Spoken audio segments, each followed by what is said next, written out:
Hey, happy Oh, Thursday for so many people out there.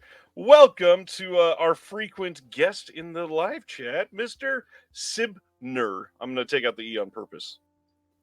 you can do whatever you want. Fine. We're No, live. I can correct you because it's Cibener. It's Cibener. this is Daniel Cibener. He Cibener. has been following the channel for the greater part. What are we going on? Just a year and a half, or just over Here, a yeah. year and a half? Black Friday of 2022. Two. Yeah. That was my first live chat with you. Amazing. And Yeah. now here we are. We've done many of these on our own, but not on the Yeah. show. This is what happens when you take me out of the chat. I'm free. I don't have to type anything. Well, we've never gone over your credentials in the chat. You're writer, actor, stuntman. That was a stretch. I have stood in for a stuntman. That's why I said it. Yes. Yes, I've stood in for a stuntman, but I've never actually done a stunt. I did the after stunt. Why don't you share with everybody what you've done? What do you do? I mean, so I studied. I don't know if we've even talked about. I studied in musical theater. That was my origin. Like many people, I started in high school doing school shows and summer stock. Sid Boner. Well, Stan, yes. The fact that it's taken you almost like 2 years to figure that out. That one's just sitting there on a platter for you. But yeah, musical theater. I stayed at a conservatory for that, and then moved into more film and just like regular stage productions, and eventually studied at a place called the William Esper Studio. So I see it's always not just yes. I like how Ryan says my name there. It's fine as long as he includes the E. I do. He just says it so smoothly. I don't even hear it. Cibener. Yeah, stayed at the William Esper Studio, which is a Meisner studio here in Manhattan. And the reason I did that is because all my favorite character actors went there. David Morse went there, Timothy Olyphant went there, Sam Rockwell went there. So, and since then, yes, in the flesh, Anthony. Yes, all the great names. I'm seeing all the names. I saw Flickering Wave earlier. Yeah, and since then, just been doing things here and there, film, TV, stage, whatever I can do. Although I'm doing more writing now actually than anything else, just because since the pandemic we couldn't really perform, so I fell into my original love before I was even on the stage. I loved writing. Can you share what you're writing? What I'm writing right now, which I'm hoping to finish the 5th or 6th draft by mid-June. I'm hoping. It's a coming of age story about this young man who comes back from college in his freshman year for Thanksgiving break in 1999. So it's not really autobiographical, but it's basically what I've done is taken a lot of my experiences with my friends growing up and kind of just smashed them up and mixed them up and created this fictitious story. But a lot of the stuff, like if someone who knew me growing up would read this, they're like, oh, you included this, you included that. But right. There's no one-to-one. So no friend's going to come back and be like, hey, you made me sound like this. I'm like, it's not you. This aspect is you, but this part's not you. Right. So that's I'm hoping to get that done and start sending that out to agencies by end of June. Yeah. It's getting closer and closer.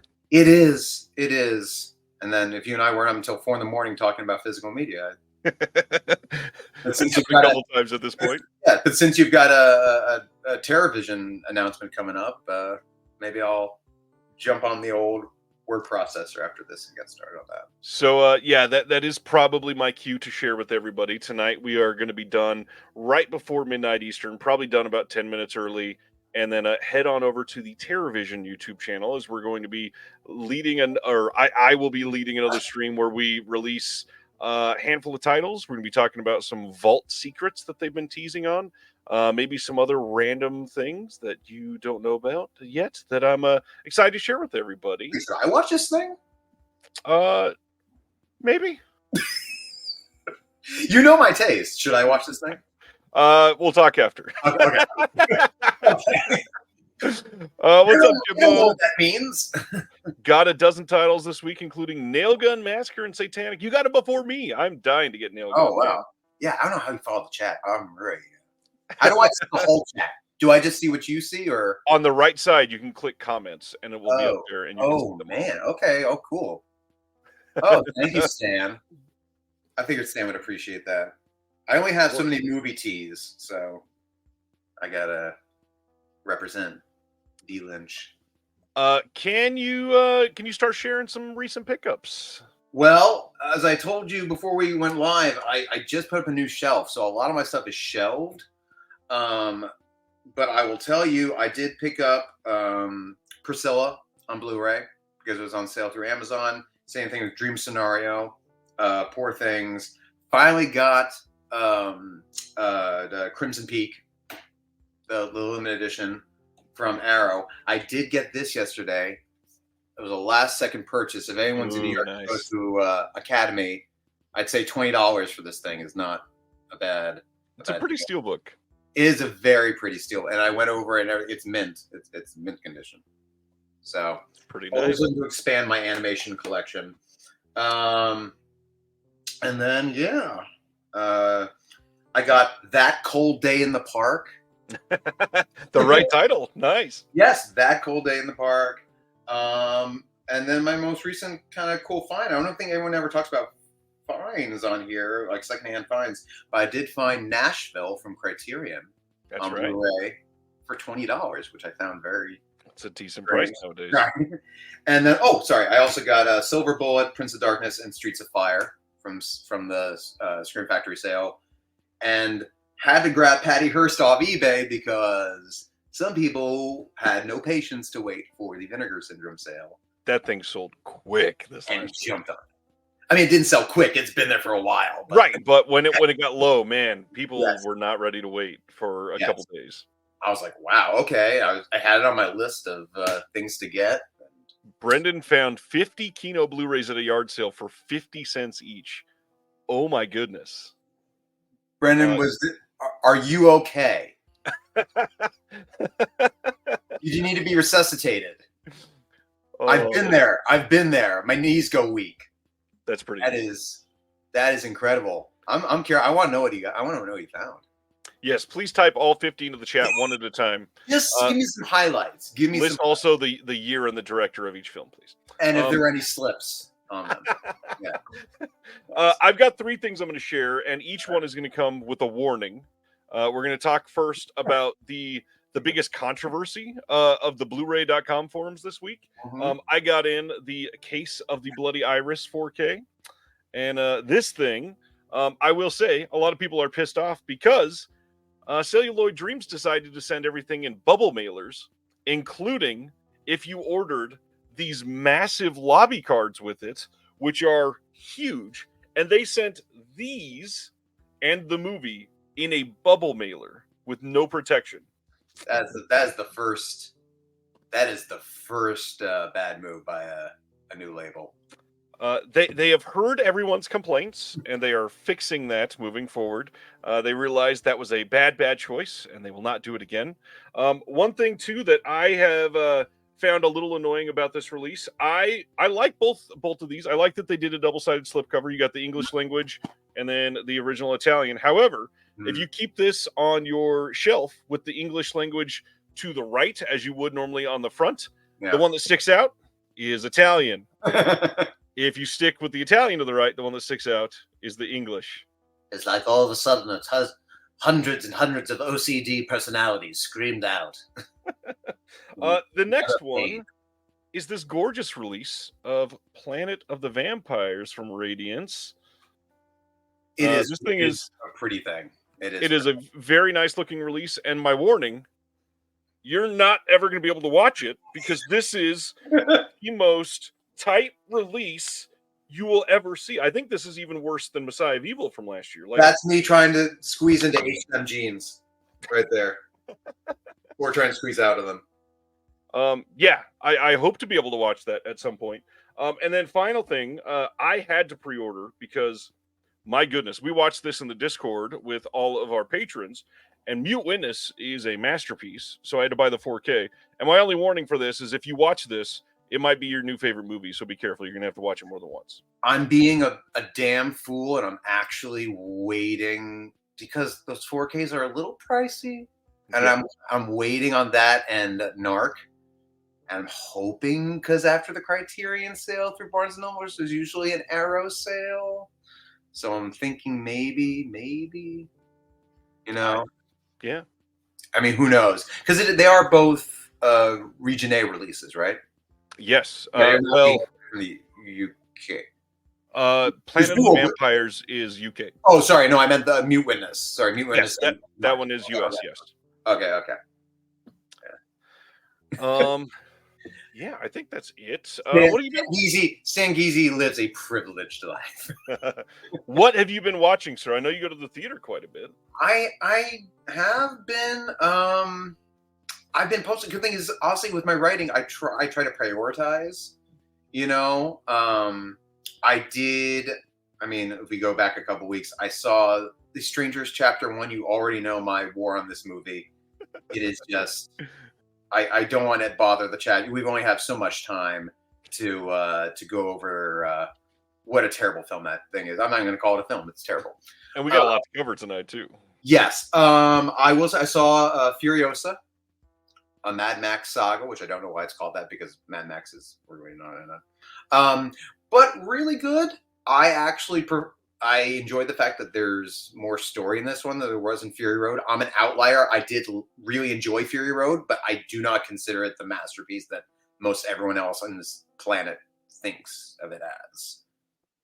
I mean, yeah, it's a very fancy car chase for 2 hours. It's pretty good. Again, a very well shot car chase.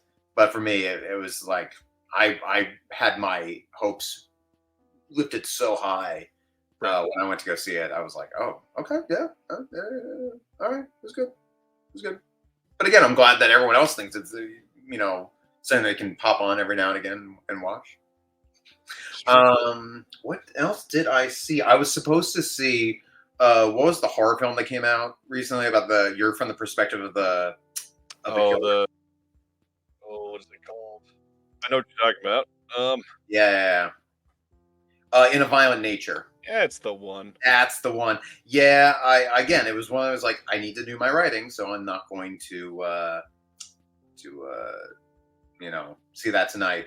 But Kingdom of the Planet of the Apes, fun movie. I saw the TV Glow, masterpiece. Have you seen that yet? Not yet. The only place that was playing near me, it's like a 50-minute drive, and so I, being that plus on top of the time, it just wasn't going to work out. Minutes. It's worth the 50 minutes, right? Normally, yes, but when you have to get somebody to watch the kids, and it just couldn't work out. I live a privileged no kids life.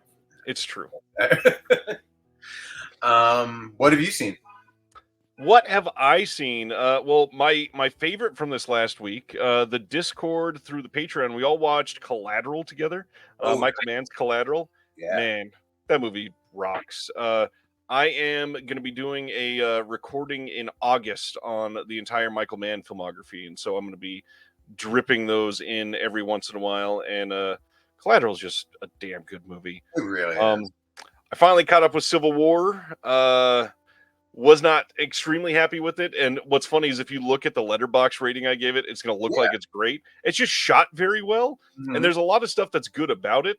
But man, it is just one of the most bland, like not doing much of anything stories when you take some of the things and actually look at it. I thought the performances were pretty damn great. I thought that unfortunately a lot of the scenes looked like straight cut scenes out of video games. But other than that, I mean, it was decent. It had an artsy Call of Duty feel to it, I will say that. Exactly, yeah. You just see the hands like moving around on the screen. Yeah. I will say Jesse Plemons owned that movie. Oh, and he was in it for such a short period of time. It's crazy. And he did it because someone backed out. Right. And Kirsten Dunst was like, can you do it? Somebody backed out and he got to go hang out with his wife. Like, that's a good thing. So do you feel that way based on the fact, because compared to other Alex Garland films, or is that just in general? Like, I think that's the thing. I feel like I liked Ex Machina quite a bit when it came out. Annihilation came out and I was blown away. Mm-hmm. Men, it depends on the day. I'm a man stan. I love that film. I do feel that way sometimes. But yeah, I do feel like Civil War just Kind of fell apart for me. And supposedly, if this is his last director role ever, which it might be. I think he just said he's taking a break because he was like, that's like say the biggest project he's ever done. So he might start writing. So obviously he's writing 28 years later. I think he said he's planning on only writing and having other people direct his scripts. Okay. I mean, again, we already knew him from his writing, so it's exactly. I'm fine if he feels like you. I mean, how many directors say that all the time? I'm not gonna direct again. How many times has Soderbergh retired? How many times has right Miyazaki retired? I mean, it's let's see. I'll only say one more thing. I did give this a watch. And for anybody that is worried about this, it's a brand new label. There's going to be a lot of people with a lot of feelings. This movie is fucking gorgeous. I don't know that I've seen a better looking 4K of a giallo in quite some time. Like this and the Argentos are probably some of the best 4K giallos out there. The quality with this is comparable to the best of the best from Blue Underground, from Arrow. I prefer even the way that this looks compared to some of the Vinegar Syndrome releases. I think they did an incredible job. Most everything is very high quality. As long as they ship things in boxes, I think they have a long, long, long future ahead of them. Did you what did I say? Oh, so you're saying I should basically just toss my Shameless disc? Yes. I know for a lot of people, the question is it going to look better than the DVD? Because that's all we had for years. Mm-hmm. And it blows that out of... I would assume. Yeah. As such, yes. And for anyone, I don't know. I mean, I know this, but I don't know if anyone else does. So if you want the slipcover, you got to order it from them. Yeah. Because if you go through Orbit or Diabolic or wherever, you're not going to get that. Stan, I did not watch Devs. I've wanted to, but TV kind of takes a back seat recently, sadly. There, of course, as usual, there's all kinds of stuff I watch that I just don't log on Letterboxd. That happens every week, whether that be releases from labels that I don't want necessarily to put a public review out there, or stuff I'm working on. I can't necessarily say something about. Not going to review Roommates on Letterboxd, Ryan? Come on. I mean, I did watch it 3 times, so I'll let you know. For each of the roommates, it's like a Rashomon thing. You got to see all their different perspectives. Yep. Yeah. I had to. I think that's it. Anything else you want to highlight before we do our announcements, sir? If I think of anything while we go, but yeah, let's dive into it. Are you ready to do that from this seat rather than watching? Oh yes, absolutely. My thumbs are free. I'm not just ready to make witty commentary for everything. Well, what's great is how you doing? What's great is you get to cover all of the Vinegar Syndrome announcements from during the sale. We're not going to go too much into depth on these. I shared my thoughts last week, so you get to wax poetic about these yourself. How do you feel about Invasion USA? I mean, I grew up, with Chuck Norris, so I remember a time when Missing in Action 2 would always be on the TV, but not the first one. So for many years, I think someone actually fooled me into thinking there was only a 2, and that was the thing, there was no 1. So like in my 20s, when I was like, there's actually a Missing in Action 1. I always would, as a kid, like tune to like USA Network, and it was always like the last 20 minutes of Missing in Action 2. I've never seen Invasion USA. I will say I've not caught up. I've obviously seen Sidekicks and stuff like that in the later Chuck Norris movies, but none of this stuff. I did not grab this though. This is, as you know, it's like with Vinegar Syndrome, you kind of have to prioritize. Gotta play the game. And then cross your fingers and toes and hope you can make it to, I guess it would be next halfway if you want that for half price. Or who knows, the January subscriber week, who knows? Depending on what they do. I mean, it could be on sale in November too. Oh, but no, this would not count, right? It has to be. This is a May title, so theoretically it should be on sale in November. But circle back. They kind of change their minds on how they do that sometimes. Yeah. Did you grab this one? Oh wait, you're a subscriber, so you. Correct. You just got it. It's on the way. Yeah. Next one, Criminally Insane and Satan's Black Wedding double feature. Any thoughts on Crazy Fat Ethel? You know what this is? This is not Corpse Eaters. It's true. It's not Corpse Eaters like I predicted. I will say I've never, complete honesty, across the board, I had never heard of this film. That looks like Marissa Tomei down there. Have you heard of the other title? It's other Criminally Insane is also known as Crazy Fat Ethel.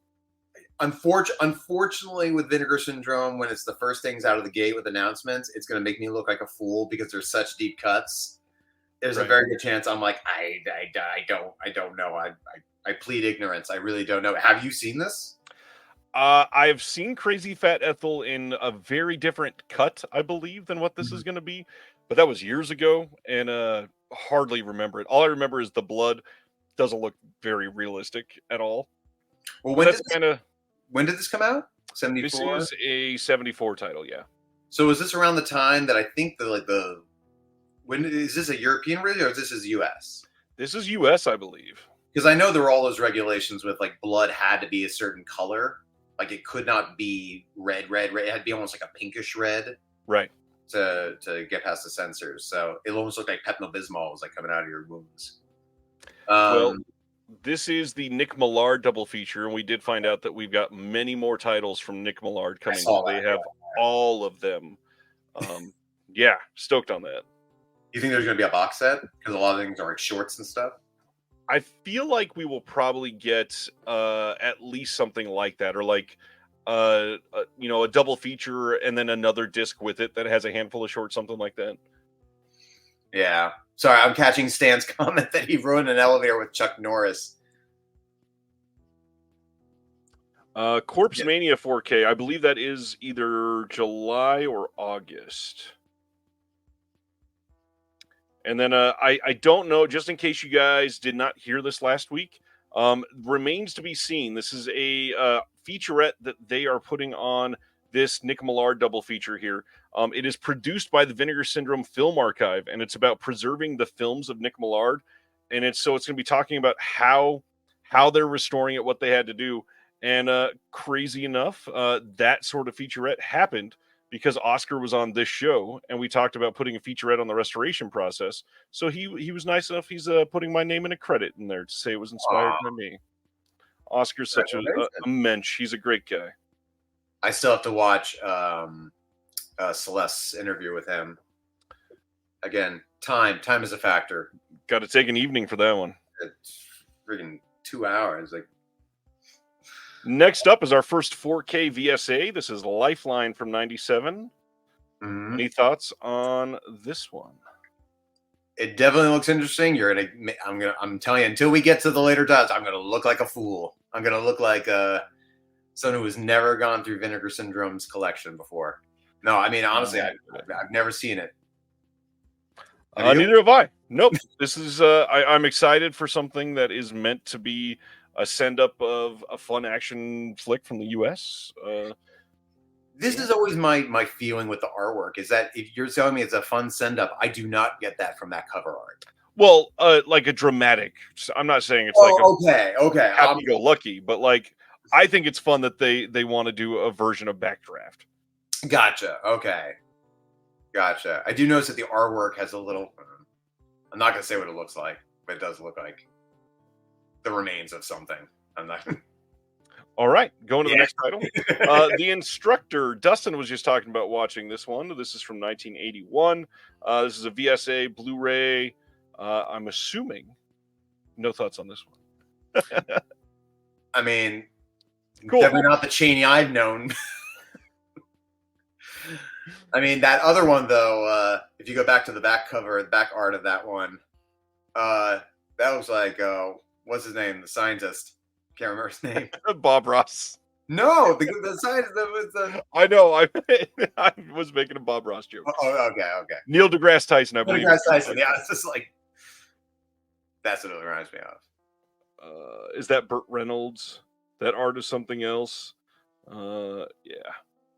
All right, going to the next one. Okay, go on. Tom Savini in The Ripper. Did you ever see The Ripper? I've never seen the Ripper, but I am a Jack the Ripper enthusiast. I don't know how that's going to come out sounding, but I remember you saying when we were doing the stream last week that this was not good, or you did not enjoy it. This is not a good movie. But that art, I'm telling you, they get you with the slipcovers. That I almost bought it. If you hadn't said it wasn't good, I would have bought it because I do love Tom Savini, and yeah, no, I would definitely. If it goes down to the $10 bin, I may have to just risk it, just because I do love Jack the Ripper, not in a personal way, but the story. Savini talks about how much he hates this movie. Did he direct this, or he's just in it? Just in it. Oh, okay, and I'm assuming he did the effects. Yeah, I believe so. Okay. Yeah, it makes it look like it's like a $3 million feature, right? It's probably just like a $3 feature, basically. Yeah. Sweet Sugar got a catalog slipcover, and then we also got one for Red Mob. Got them both. Got them both. Got them both. I mean, Sweet Sugar is just like, if you like that exploitation 60s, women in prison, film. Kicking ass and stuff like that. Yeah, and again, when I remember this was I'm trying to remember, this was it the subscriber week? What was the time when they were like, we found a bunch of out of print stuff and it's first come, first served? Do you remember that sale? Oh God, I think that was a New Year's Day thing in. Yeah, it was the 10th anniversary. You're right. It was the 10th anniversary, the 10 for 10. It was the start of the 10 for 10. Yep. And they dropped like Sweet Sugar, and I jumped on it because they're like, it's going out of print. And I remember that in Alley Cat, like they had it with the slip, and then it sold out like super fast. And they had like,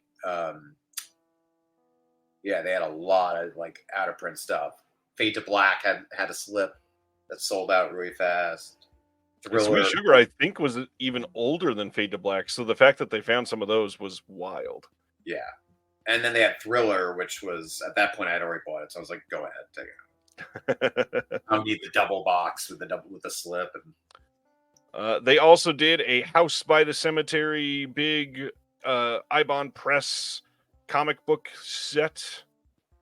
I figure you got 3 of these, right? Oh, absolutely. I mean, I love Fulci, but that thing has to weigh like 20 pounds. They're not 20 pounds. They're fairly beefy, but they're nice. I think they look like an omnibus. Yeah. That's what they look like. And they also come with a J card. Yes, they do. You got to save that too. They put out a handful of brand new shirts, quite a bit of them, actually. That's all we got for shirts. And then they also did socks, a fingerboard, a flag enamel pin, a golf ball enamel pin, stickers, Demon Wind VHS, cinematograph sticker. Cinematograph. Before I rub it in your face about getting the socks, did you get any of the t-shirts? I did. I ended up going for the Shroom. Oh, you got the Shroom one. Yeah. I would have done if it wasn't like twice the price of all the other shirts or whatever it was. It was $5 more. What? No. It was 30 versus 25. I thought the shirts were like 22. I don't know. Yeah, not that much more. Well, apparently no one got the free pen. Who just said they got the free pen? Reggie, the free pen. Apparently they weren't even free. What you told me, Jeremy got his. Jeremy got charged. A couple other people got charged. I bet they're going to take mine. Nah, I'm fine. I got a whole bunch of pens right here. I'm fine. And you got socks coming. I got socks coming. Can't wait. I hope they're good material. I hope it's not like holes in the socks like after like 5 washes or something like that. Right. I wish I could. It's my first article of clothing from them. I don't know what the material is like. Wow. Yeah. Riddle of Fire. They did. Shirts. This is what I can wear in public. I can't wear nipples in public. Good call. Riddle of Fire. They did quite a bit with. We got a new print. We got a CD, or not CD, vinyl soundtrack. Look at you bringing back the CD. It's still in style, my friend. They also did One Speckled Egg card game. That thing sold out super fast. It did, for all those Magic the Gathering enthusiasts who had to have it. It's true. I'm still dying to see this. I can't wait to get this movie in. I've heard nothing but great things, and I do love what's her name that's in it from Crazy Stupid Love, and I cannot remember her name for the life of me. She does a lot of indie. She was in a movie with Miles Teller, and I can't remember that either. I'm kind of upset because literally yesterday I was trying to explain a movie to somebody and trying to say it's like Crazy Stupid Love, where at the end of it, all three of their storylines just smash into each other, and I couldn't remember the name Crazy Stupid Love until now. Thank you. You're welcome. Oh man. Then over on Melusine, we got a couple titles from the Quality X line. We got That Lucky Stiff and Bon Appetit as a double feature, and I'm sure you got a couple of copies of this one. I will wait for when they go on sale. You know, I have to be very selective with my classic porn. But hey, the rep in New York, you know, they got everything. They got Statue of Liberty, got the Arc de Triomphe on the other side. And we've talked about this. Every time I go through the stills, it's like, look at the shot of that street. Yep. The architecture is so cool. I said, we're the only two guys at 2 a.m. talking about the architecture of the street of a porn. Of a still from a movie we haven't seen. Exactly. Did you pick any of these up? No, not this time. I will be waiting myself. I mean, I gotta say, I hate to say it, but I feel like Melusine, or as I call it, Horny Starbucks, is just not getting the love anymore. Not being on the same website, I think, is taking away a lot from them. Yeah. And then again, I feel like most of the activity comes from the Vinegar Syndrome still like going out of print, like Right. discount items, because it's like, you know, it's one thing to buy like, and I do not, you know, begrudge anyone their classic porn, but it's like, it's one thing to buy a movie for, you know, $35, and then it's another, it's just like, okay, let's just be clear what this is. It's $8 for a porn. I'm like, no. No Jamie Gillis this time, Humboldt. Then the other one is Cecil Howard's Farewell Scarlets. I'm still kind of shocked that Instagram didn't flag this one for me. There's no nipple. That's why. They don't like the nipple. They don't like the nipple, Ryan. What's rare, this one has a poster coming with it. A lot of those do not. Definitely going to get that framed. You know, this is a murder mystery, by the way. Yes, this one looks good.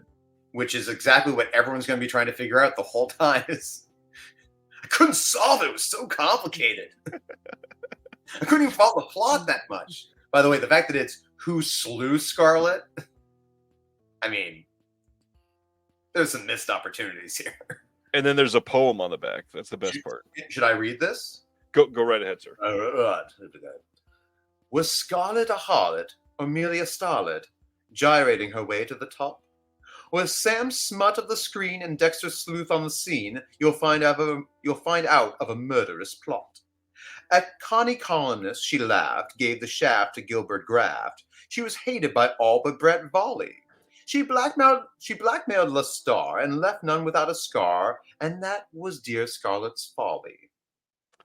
That was pretty close to perfect. I loved it. Oh, thank you so much. Everybody's making Who Slew Auntie Roo jokes. I love it. All right. That's it for VS. That's it for Horny Starbucks. Okay. Just a reminder. Finally, yes. It is Thursday night, and in 2 days, we get, I think we're up to 21 titles being revealed by OCN for Partners Only Month. On top of that, we are getting a brand new partner label revealed in the month of June. So there's a lot coming. Mm-hmm. Are we on the same page? Yes. Are we? Maybe. I'm looking at imprint. Well, yeah, this is the next title. Yes. Oh, okay. Yes. You're talking about OCN. And I was like, wait, what? I just putting the button on it. You got 2 days left, and then there's going to be 21 more titles announced. Yes, absolutely. All of these are now. You're throwing me off. All of these are now in print. These are all Blu-ray, all releasing on August 28th. many of these, first time in the world on Blu-ray, including this first one, 1967's The Taming of the Shrew with Elizabeth Taylor and Richard Burton, and this is coming with 0 special features. But, and before I say this, it's a shame that I already did the Who Slew, what's her name, Scarlet, because I have a whole monologue from Taming of the Shrew I could have done for you. Yes. But one thing I want to point out through actually most of these announcements through Imprint, and we'll talk about it, is the 2K scan. Yes. And that shocked me. Yeah. Is this what I think it is? Are they actually scanning stuff now? They have scanned things before, but the only time that they've done it is when they advertise it. So they've only done it like 6 times before. Okay. This is a pretty heavy month, though. I mean, I love me some Taylor and Burton. This was, I think, their second marriage to each other around this time. 67 maybe was their first. I don't know. Paul, you're right. Paul says Imprint are starting to slack on features for some releases, but then stack others to the brim. And I agree. It's kind of weird. Like, their box sets are overwhelmingly full. And then single titles are $30 US with nothing on them.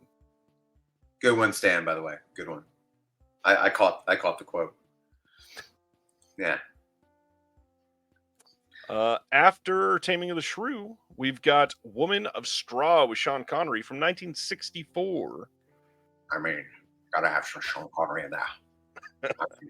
He's bloody, man. It's bloody amazing. I've never seen this one, but quite a few people were saying this is Sean Connery's best movie ever. Was this? I mean, this is post Bond, I'm assuming, or 64. So it's right there, right around it. Yeah. Wasn't Bond 60? Well, Dr. No was 63. Am I pulling that out of my ass? If I remember right, the suit he's wearing in this was also in the first Bond film. I was about to say that's when he's when you first see him. Yeah, Bond, James Bond.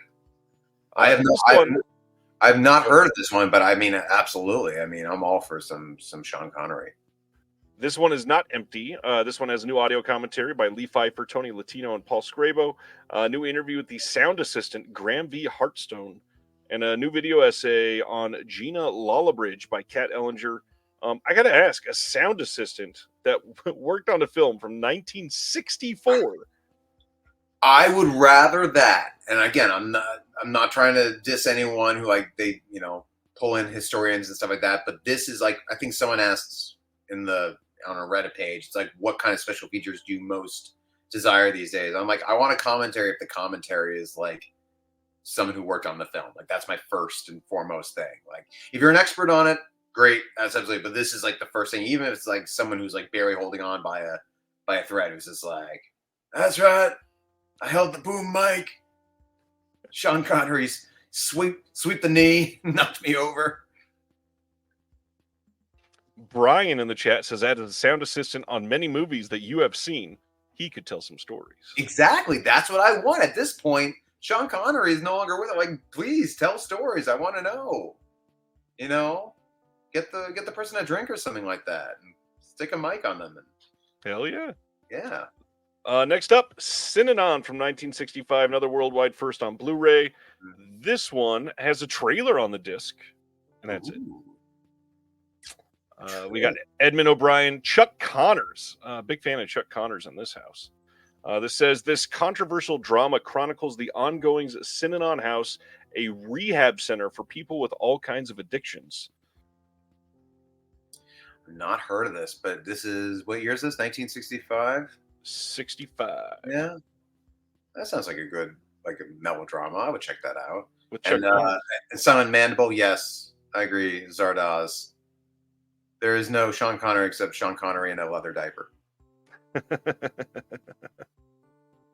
Next one, Jessica from 1962.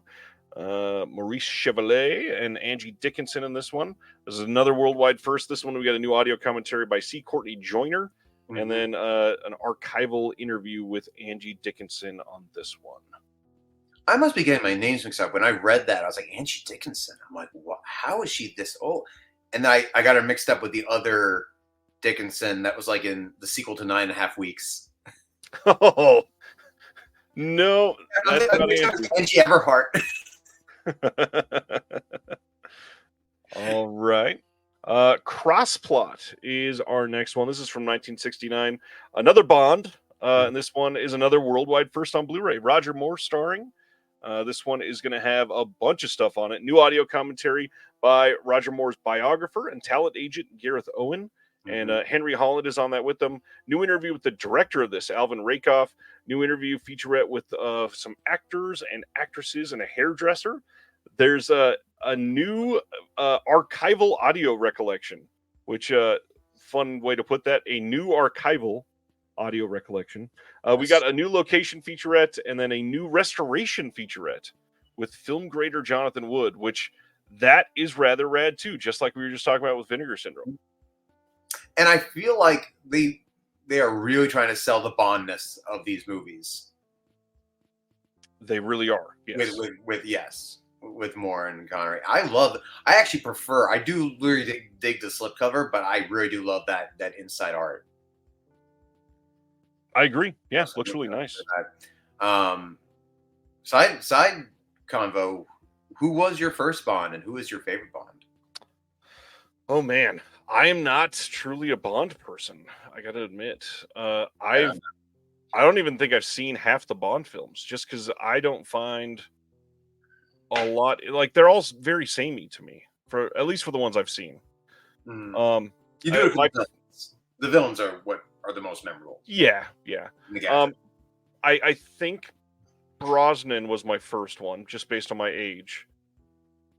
And God, I mean, honestly, he may be my favorite, primarily because the video games that started to come out when he was Bond were freaking great. Well, there's only one game, and you automatically win if you do that. Yes, but as far as movies go, like Moore was my first. Like the very first Bond I ever saw was Moonraker, which is just an abomination. Like of all the movies to see for the first time was Moonraker. But Connery is at this point is still. It's either Connery, honestly, Connery or Craig. The only Bond film I can watch now, just like on a casual rewatch, is Casino Royale. Yeah, because that thing is. That's a great movie. It's really just. I will watch the parkour chase scene, just by itself. Yeah, it's a fun little YouTube 10-minute watch. Chris is asking, I'm not live on Facebook tonight. No, StreamYard is not working with Facebook for some reason. I will try to add it yet again, literally in the middle of the show, and it might start working. I'm not sure. But yeah, it wouldn't connect all day. I tried about literally 40 times. Terrorvision announcements in about 2.5 hours. Brendan, I was typing a response. I'll just say he's asking, am I participating in Junesploitation? Kind of. I've got a handful of titles that I really wanted to watch that are exploitation. What is this? I've never heard of this. It's just a month to focus on different types of exploitation and really focus on that style of filmmaking. Okay. Just all facets of it? All facets of it. And the more you mix it up, the better, at least for me. Like nunsploitation? Nunsploitation, blaxploitation, hicksploitation. Yeah. Aussie-sploitation? Yeah. Aussie-sploitation, yeah, F This Movie organizes it every year. That's the big thing. Oh, nice. What does Anthony say? Slater-sploitation? He is a big fan of Christian Slater. Oh, I thought. See, my mind went to Slater from Saved by the Bell. Mario Lopez has a exploitation film. There's 30 different prompts to follow, and with exploitation, they mix it up with everything. Nice. Yeah, that's cool. I gotta check that out. Next imprint is another worldwide first. We got Banning from 1967. Mm-hmm. We got some bigger names in this. We got Robert Wagner. That's probably the biggest one, of course. Gene Hackman, Ron Winston, Jill St. John. New audio commentary by Howard S. Berger and Steve Mitchell. New interview with Robert Wagner and Jill St. John in this. New interview with journalist and author John Burlingame on Quincy Jones's score. This looks like a fun release. Yeah, I'll be honest with you, I'd never heard of it, but of course, Robert Wagner, you gotta have an interview with that Everybody's saying sirens and do I hear police? Cibener lives in New York City. It's just Nothing happened in New York today. I swear. It was a very quiet time in New York. Nothing happened. Just your regular, middle of the run of the mill stuff. I heard a lot of clapping, but anyways. I mean, what can I say? I mean, maybe Midtown. I don't know, somewhere maybe. All right. Next title. We got a 4K announcement for Let's Spend the Night Together from Kino, featuring Hal Ashby's The Rolling Stones film. Brand new Dolby Vision Master on this coming soon from a 4K scan. Wow. And are you a Stones person? I mean, prefer the Beatles over the Stones, but have a big appreciation for them.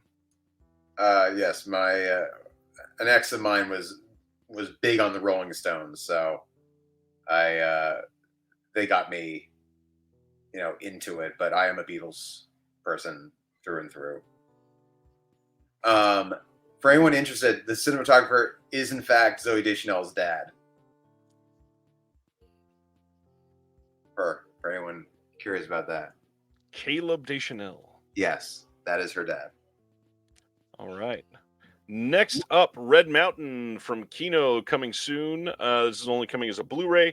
We get a 2020 HD master by Paramount from a 4K scan. I got Alan Ladd, Elizabeth Scott, Arthur Kennedy, John Ireland in this one. Have not seen this one. Have not heard of it. I'm not a big Western person.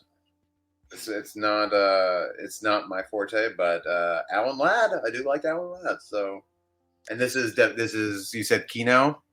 Yep, Kino's coming soon. Who knows when? There are moments when you'll post something and I will absolutely know, not even looking at the text, who is putting it out. I don't know what it is, but there's a certain poster art that you go, oh, that's a Kino release. I know it will be. Yes, sir. Next one was Sands of Iwo Jima. This one's coming on 4K. This is the next John Wayne title that they've announced for 4K. Directed by Alan Dwan. John Agar is also in this. Forrest Tucker, Arthur Franz. John Wayne. How do you feel about John Wayne? Moving on to the next film. I can do that. Yeah, no. I'm not a John Wayne fan. I get it. There's a generation that reveres him, and I've just never. Westerns were never my thing. So, right. I never had any. There was no one in my life that kind of tried to turn me on to John Wayne. I know a lot of people will say their father, their grandfather, got them into John Wayne. It's just not my thing. How do you feel about John Wayne? I am probably better just say next title. All right then. Next, Late Night with the Devil from this year is getting a 4K media book from Cape Light in Germany on September 19th. Mm-hmm. Obviously, it's in English language. Still unsure if there will be English captions, but either way, it'll be 4K so far. This is the only 4K announcement for this. Mm-hmm. I know a lot of people are 4K or no buy nowadays. This doesn't seem like a movie that I'd feel like that about. The format doesn't really call for it, especially when they're. Go ahead. No, I was gonna. No, please finish. I just when they're trying to go for a backstage look type of feeling film to make that super high quality feels a little anti what they're going for. Did they shoot this on film? I don't think so. This is one of the few things, because again, it's my whole schedule thing is I will walk home from work and go to the movies. They were only showing this in specific theaters in New York. The one that was showing this one was in Times Square, and I just loathe the Times Square theater. It's just not the place you want to go if you want to have a good movie experience. So I did not get to see this yet. I know it's on Shudder now, right? I think it is. And Shudder will be handling it in the US. I imagine they will be announcing a release here soon, whether that's through an OCN release or if that's through RLJE like they normally do. Who knows? That's what I was thinking. So either you have RLJ, which is, I like their stuff. I like their releases, and they're very affordable. That's the best thing about them. Yeah. Yeah, and or it's like them and Vestron have like the two best prices. Or like you said, OCN will put this out, and in that case, I'll just wait. You know, the other thing about media books, at least the German media books, I was saying to myself last night when I was shelving my stuff, they're really tall. Yeah, it's really hard to account for like space on your shelf. Like, what's the space supposed to be? You know, between them. You know, and like the German media books are the first things where you're like, damn it, and it doesn't fit. Yeah, I only have like a couple that are that tall, but they're still. It's like I don't know what to do with them. And yeah, Paul did confirm. The directors of this movie did say the preferred format is Blu-ray. Oh well, there you go then. So Cape Light's like, well, fuck. Bring it out then, because someone on Blu-ray.com said 4K or nothing. Exactly. Speaking of 4K, we are getting a 5-film box set of the Mad Max films because, of course, we are. They're they're going to milk these. We got these coming soon. It becomes a 6-film set. You can pre-order now, and I got to admit, decent looking art on the box set. I'm trying to figure. I'm assuming it's one of these like accordion, like fold out. Yeah, fold out. Fold out. My only qualm with that is now. So is that going to be like a cardboard with the plastic casing on top, where it's like, you know, or sometimes they just have like the little foam peg nowadays. And it's like built into the. I hate those. Yeah. So that's my worry. It's like I wish they would get a little bit more detailed and actually show us what it's going to look like. I'm not getting it. I have all of them, so it's like I don't need it. But I still, for other people's sake, I would like it if they actually showed the finished product. Yeah. Cloud Mage says this is an instant pre-order. Silent Mandible said, "Gimme." Oh man, yeah, love it. Next, I think we just got more Furiosa for a little bit. This is the US Steelbook, Furiosa 4K Steelbook. This is coming as a standard release as well, but the Steelbook should be a wide release. It'll be on Walmart and Amazon and everywhere else. You can pre-order it already at Walmart and Amazon soon, I believe. That's the cover art we get. And now when we go to the European one, this is what the studios think of us. This is what they think of Europe. European so much better. So much like that's what the fuck? Why do we get this like hub, like hub ornament, and they get this amazing? I can't even tell what it's like. It's like a bronze statue. It's so good. I would actually get that if I was going to buy any of them. I would get that. Stan is asking, are all the films in 4K? Brian is saying, is this the first time for the Mad Max films on 4K? They've all been on 4K before, so this is literally just a reboot. Oh well, Mad Max came out through Kino. It did, but then they released a whole set through Studio. MGM or whoever it was that now has it. Yep. Yeah. I don't know how you cover the chat. I'm like, every now and again, I'm like catching something. Cloud Mage likes the covers of both the Steelbooks. The US one is just the title card. Yeah.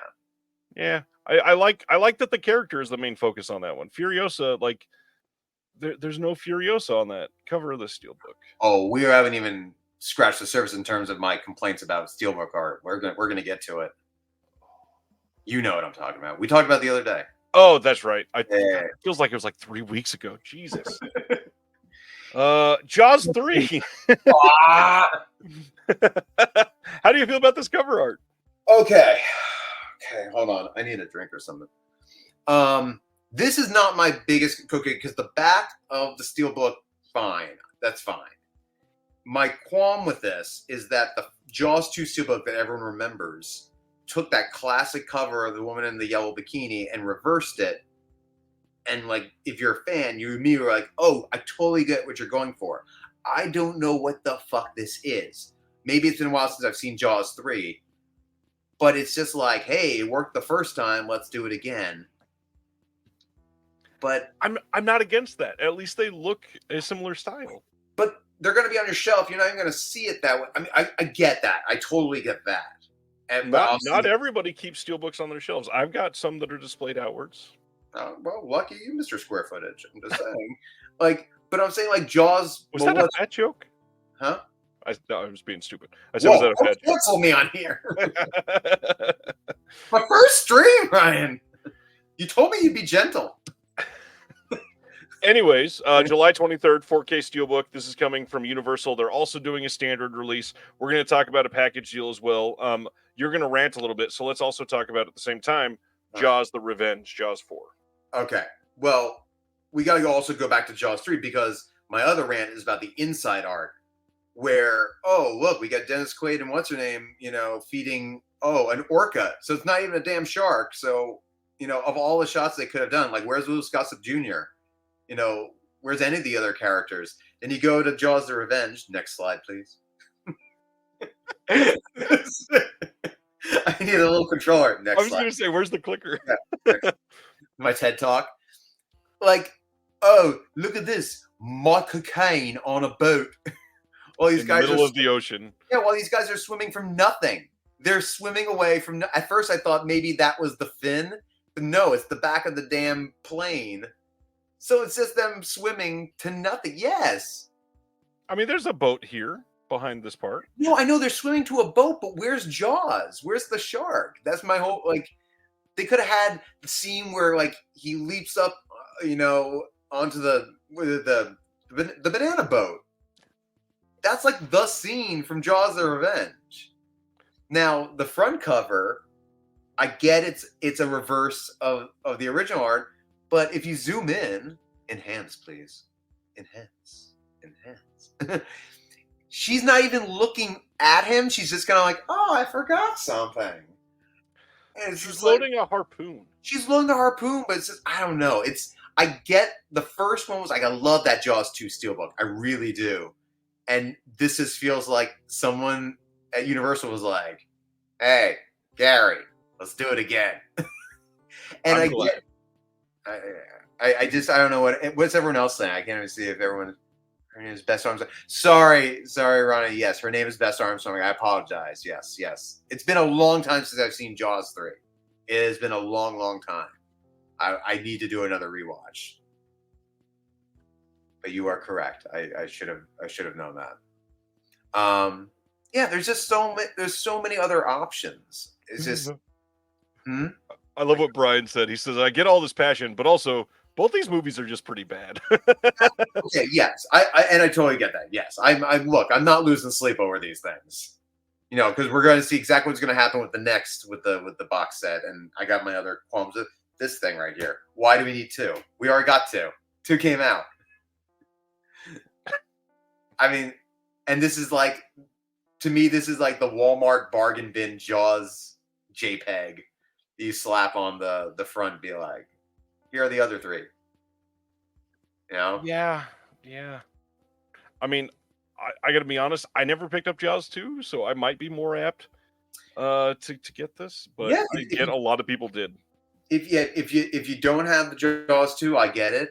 I just think that this is if you look on the back, do we have the back art for that Jaws collection? Yes. This is hey, here are some Jaws 2 sequels and Jaws 3 and Jaws 4. That's what this is. I know they're not going to get a Michael Caine audio commentary, but there's got to be something. What about the missing footage? Actually, that whole last scene in. For anyone who's never seen Jaws: The Revenge, I'm sorry, I'm going to spoil this for you.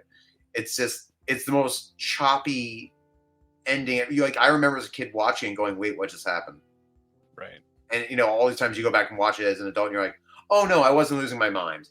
I wasn't, just a kid who didn't understand what was going on. It makes no sense because the whole ending, there's so much. I think you can find it on YouTube. There's the missing footage. Brad at TerraVision says Jaws 2 is better than Jaws. Dustin is saying, why do a 3-movie collection of Jaws without the first one when they're all through Universal? You can go. From what I've been told, Spielberg demands that Jaws have nothing to do with any of the sequels in anything. Never packaged together, nothing. I'm not even going to fight with Brad. It's fine. I mean, what am I? It's a straw man's argument. What am I? What am I gonna do? I was gonna say we're gonna say time will tell. It already has. Yeah, no, I actually don't mind Jaws 2. I like Jaws 2. I probably watched Jaws 2 as much as I watched the first Jaws growing up. You know. No, I have soft spots for all of it. I mean, even the cheese. I mean, the severed hand with the grenade in 3. All of it's fun. I got no problem with that. All right, moving right along then. Drive coming to the U.S. on 4K for the first time, August 27th, in a 4K steelbook from Sony. And this one is getting an all-new featurette with interviews with the writer, editor, composer, and Christina Hendricks and Ron Perlman. This is it's not the second sight edition. Right. I mean, my own damn fault. I like Drive. I didn't like it that much. But now, of course, I have the FOMO of the fact that that set is so gorgeous and should have jumped on it. I mean, I might pick this up. I heard, is this going to be the same? This is the same 4K transfer that they did for Second Sight? Most likely. I mean, they're probably not going to confirm that publicly, but yeah. Yeah, I heard it's great. I mean, and again, it's a very darkly lit movie, so yeah. Yep. I would, and this is Walmart exclusive.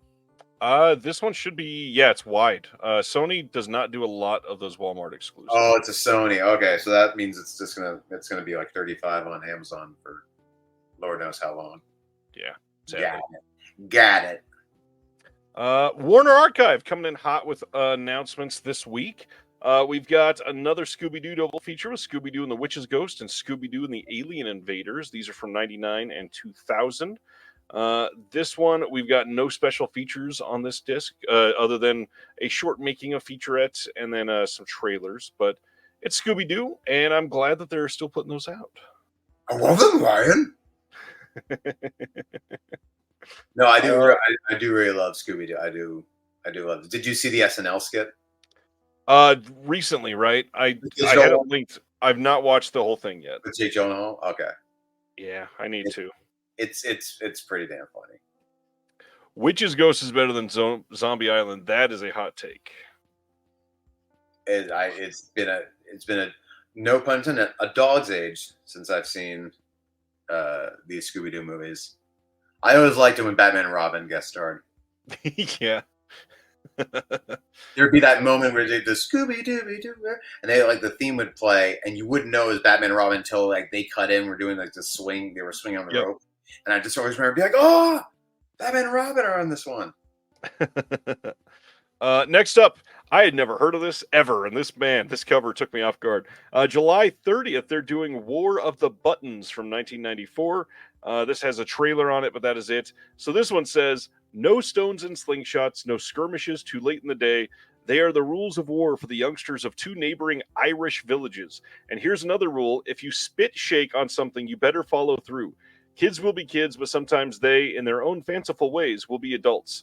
What's unique and marvelous here, Oscar-winning Chariots of Fire screenwriter Colin Wayland says, is that it's not an adult view of childhood at all, but a child's view of adulthood. This says Oscar winner David Putnam for a winning tale in which buttons are the gods of a would-be war. The rival teams are screen newcomers, but you wouldn't know it from their seasoned performances. Did you put the buttons on there? I did not. Okay, I thought you did because they was going to get flagged for their No, that is the actual cover. Okay. That's pretty funny. I agree with this, Brad. Zombie Island might be better than Jaws. Cibener's face just dropped. I mean, look, you do enjoy your stream. The Midnight Boys, whatever it is. Next title, The Stars Fell on Henrietta with Robert Duvall, Aidan Quinn, Francis Fisher, Brian Dennehy. This one has the trailer as well. This is from 1995. A couple of newer films coming from them. Any thoughts on this one? Here's the thing: is that looking at the cover, I feel like as a kid, I have a slight memory seeing the VHS box at the store, and it was just completely did not grab my attention. But the cast is amazing. I mean, you can't, I mean, this is and this is definitely like at that, which is like, what is this, 95? Oh, 95. if I hadn't thought that, I would have thought it was like 87 or something like that. It has that. It just the I can just see the giant clamshell VHS box with stuff like this, and that coloring, like that, like sepia coloring. It's almost like Old Yeller. Oh yeah. And you got Francis. I mean, because this is. I mean, that would be so. Frances Fisher. So there's 2 years right before she's probably just starting to shoot Titanic now. Yeah, probably. Now. Knowing Cameron, yeah. Yeah. And then you got Aidan Quinn, because Aidan Quinn, like, I mean, it's around the same time, but I just remember I thought this was around like The Mission. Not quite. Yeah, no. And Brian Dennehy, yeah. Robert. Good cast. Robert Duvall. Next one, 85 now. Marie, a true story starring Sissy Spacek. This one will have the original trailer as well, and includes Morgan Freeman, Jeff Daniels, and screen debuting Fred Thompson, later a Tennessee senator. Fred, you know who Fred Thompson is. You've seen this stuff, right? Oh, yeah. Yes. Fred Thompson of Die Hard 2, Die Harder, In the Line of Fire, and a gazillion episodes of Law and Order. Gotta love the Law and Order love. Absolutely. I've not seen this, but I would absolutely. This is like, if I'm gonna blind buy something, like, these are the types of films, like that kind of Same. Yeah, like 80s to mid 90s, like these types of performers. I'd be like, yeah, solid drama. Heck yeah. Yeah, melodramas, anything like that. Like The Rain People, I had never seen it, but I'll definitely be picking that up. And Warner Archive is always great with their transfers. Yeah, and man, they've been doing really well lately with their transfers. Like, they were always good, but some of the stuff recently have looked very good. Is it just my imagination? They did cut their staff by a whole lot, but wasn't there a point where they were just going to stop altogether? There was rumors for that, because they let what his name is, it George Feltenstein or whatever his name is, he was gone literally, and they brought him back, and now they've like exploded in the amount of work they're doing.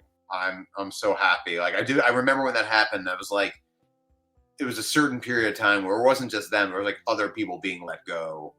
I think it was around the same time that Criterion cut like 20% of their staff or something like that. And yeah, it was right around the same time. Yeah.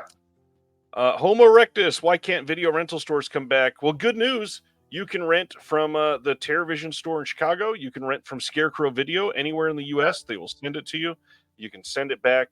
There's quite a few that are, not proliferated through the U.S. with 2,500 locations, but there are some options out there. Check them out. I mean, the trouble is it's real estate. Yeah. No, I mean, because you either have stores in major cities and the real estate is astronomical, and it's really unfortunate. Anyone who's been to New York lately or lives around here, you'll see it's just so many buildings, massive amounts of commercial real estate. They're just like, everything's for lease, but no one's going in because the people that own the buildings can just write it off as a loss. So until someone matches their astronomical rental prices, they don't care. And then it's either that or, the cheaper plots of land, but then you're in the middle of nowhere, and it's like, who's going to drive to the video store these days? Blockbuster had that ability to just be popping up like zits all over the. By the way, I actually just rewatched for the second time the last Blockbuster. I think it was on YouTube. I had originally seen it was on Netflix, but have you seen that one?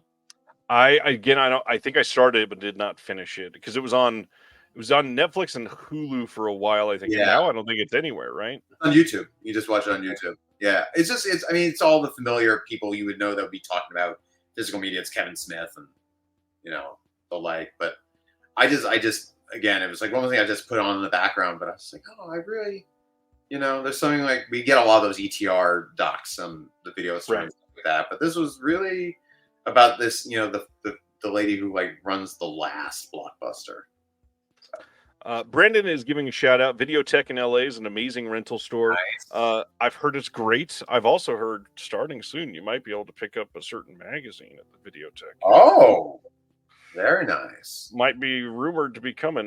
Maybe at Cinephile and Vidiots too. Like we're kind of working on all three of those.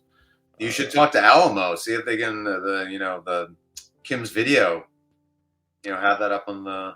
That would be nice. Maybe I'll have a friend that lives in New York do it for me. I don't know how I can talk.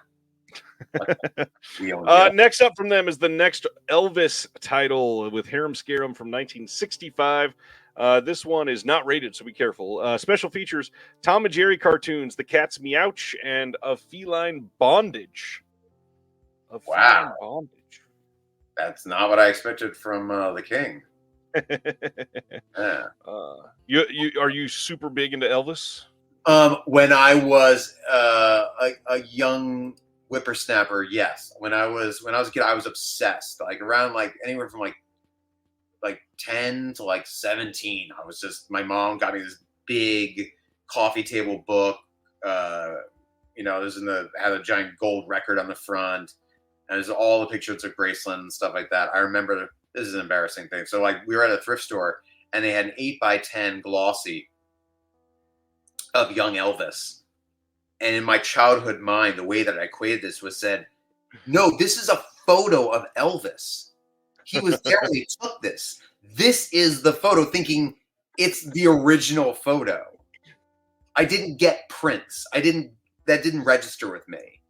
So I thought I was finding this rare thing, and I had his picture up in my bedroom, all these different 8x10s. There was a store in New York that used to be able to buy headshots of all these different actors, and I would just go buy. It was $5 a piece, and I would just go and find my favorite actors and get them framed, these 8x10s, and also the Ninja Turtles World Tour autograph. I still have a picture from I think I was 3 or 4 of sitting in a pizza store, and somebody came in dressed in a Leonardo costume, and I was crying because I was scared to death. Oh. Was he at least your favorite? I think so. Maybe. I think. Yeah. I was a Raphael. Kid. I don't have. I don't know if that's Well. It makes sense now. Now it makes sense. Idiot's Delight from 1939 is coming as well. Norma Shearer, Clark Gable starring in this one. This one is a pretty big deal. We got classic cartoons in this one as well. The Good Egg and It's an Ill Wind. Clark Gable. This one looks pretty good. I mean, I do like It Happened One Night. Of course. Classic. I've still not seen Gone with the Wind, and I don't feel bad about that, but I will at some point. I'm sure most people don't feel bad about not seeing it. Yeah, no. But my question to you is, how many of these do you think Criterion starts crying over that they didn't get? Nowadays, probably none. You think none? I feel like a lot of these titles are we would have liked to have put that out, except Warner Brothers doesn't like to play as nice with their stuff. Nowadays, with how much they seem to be struggling, the fact that they just had to sell, I feel like, sure, they might be like, yeah, that would have been fun, but also, oh, thank goodness. Yeah, Dallas, Raphael, all the way. No extras, though, right? We got some cartoons on stuff. This is one of those things where I will not bat an eye if it's 0 extras, because I've just been accustomed to it since collecting Warner Archive.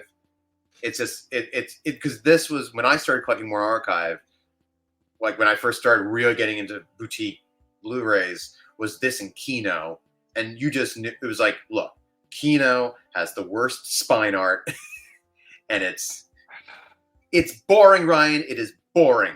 It's so uniform. It's just Times New Roman. I like things that are the same. That's all it is. Yeah, it's all great in a row, and then you're like, hey, which one do I want? And you can't find it because your eyes are blurring from all the white and black text. But between that and Warner Archive, it was 0. You just knew. You're be thankful you're getting the film. Right, and with Warner Archive, when they do go all out for special features, some of these releases are really nice. The radio plays that they get the audio from, those are always a welcome addition because you don't really get those in great condition anymore. Man, the chat. I know. They are. I know. I know. I'm not surprised. I am not surprised, and it's okay. You can all hate on me for it. It's just, and we are in agreement. We're talking about the old black and white spines. We're not talking about the new ones, like the slipcover spines and stuff like that. We're not talking about that. We're talking about the old. That's like, you've got to have one on hand. Just I see them. I'm just saying the new ones. They're not all different, are they? We're not like, but most of the times now you get a slipcover. You get some stylized text. I'm talking about those plain black and white, like the way that like the darker side of cinema texts are. Right.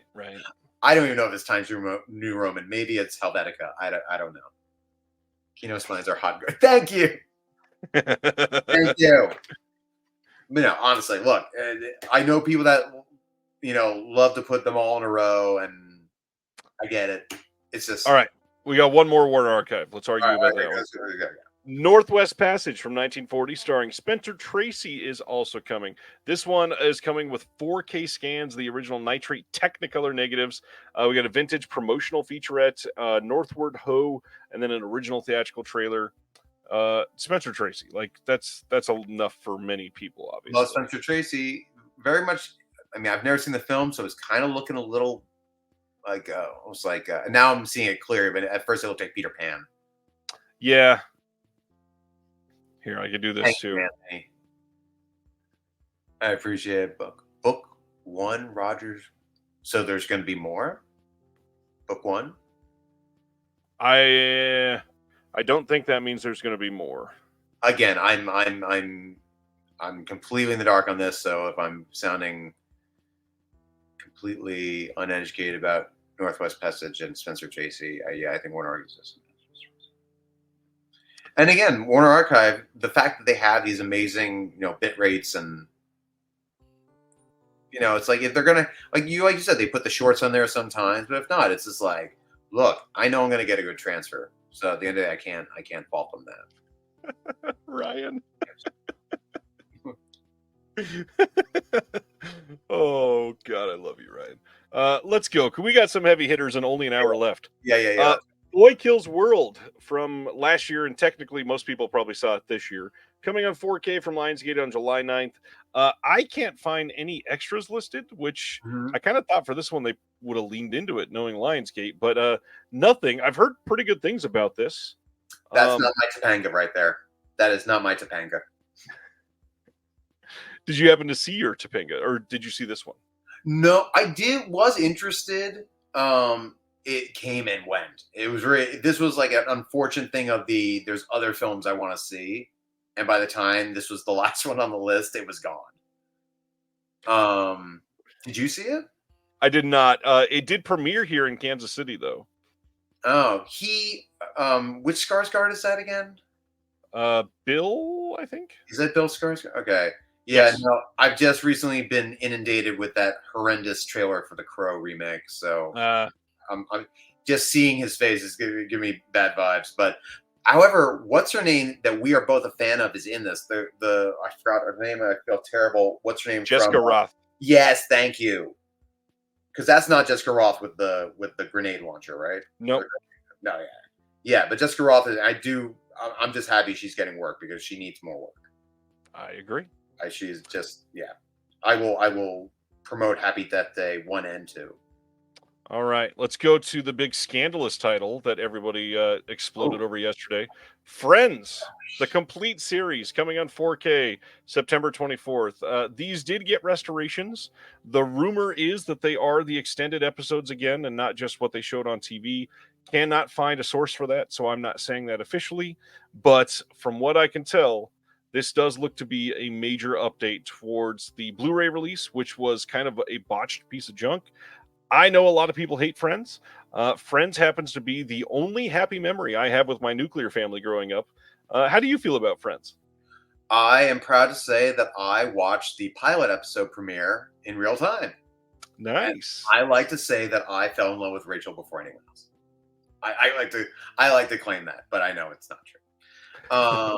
Just real quick, Sound Mandible, that's all cool. If you don't like the original Crow remake, it's all right. I love the original Crow. As far as this goes, The one where everyone lost their shit over a release. This has got to be like what, $400? I mean, The Amazon pre-order has it for $250. I mean, and it'll probably come down. This, I can't believe I'm going to say, because also we're on a physical media stream right now, but this is one of those situations where I would insist that a set like that come with digital codes. Yeah, I would understand that. And it won't, because I know whoever has the contract for streaming is probably like, no, you can't do that. Well, and it's Warner; they've been taking those away more and more, anyways. Yeah, but TV for me is like one of those times where it's like you just got to have a digital code. Like, I love having it because obviously I can have it and never be without it. But for convenience sake, it's, like, look, I'm going to bed, I'm flossing, I want to watch something. I don't want to go grab my giant mega box of Friends and, have to find disc 2 of season 3 and, the one with the lobster. Yes, this is going to be a very expensive thing for them to do. I'm very curious to see how this thing sells, because this is the first full run of a quote classic TV show that is coming in 4K. Okay. There's been some modern things where seasons have come in 4K. Game of Thrones came in 4K, stuff like that. But this is the first like classic show to come in 4K, and to have something that was shot on film for 10 seasons that was incredibly popular. Mm-hmm. This is the sort of thing that could like make certain Gen X people go out and buy a 4K player. It is very possible, yeah. Of all the shows, and I'll say this: I cannot believe. I mean, I know you loved it; it was your happy memory, and I grew up loving it. And I stopped watching around season 6 or so. I just grew out. The first 5 were really the only great ones. Yeah, like when Paul Rudd came out, like I already dipped out on that. But the fact that this is still such a mammoth hit, like we had a Friends experience in New York. Like, that's just all it is. You go and you sit in Central Park, right? And, like, they're gonna sell this, it's absolutely gonna sell. And the fact that, hey, look, it's a nice square or cube, like rectangular box. It's not a long box. If this were a long box, I would have been gravely disappointed. I still haven't seen for sure how many discs it's going to be. This is going to be huge. I would have to. Yeah, it's gonna. I mean.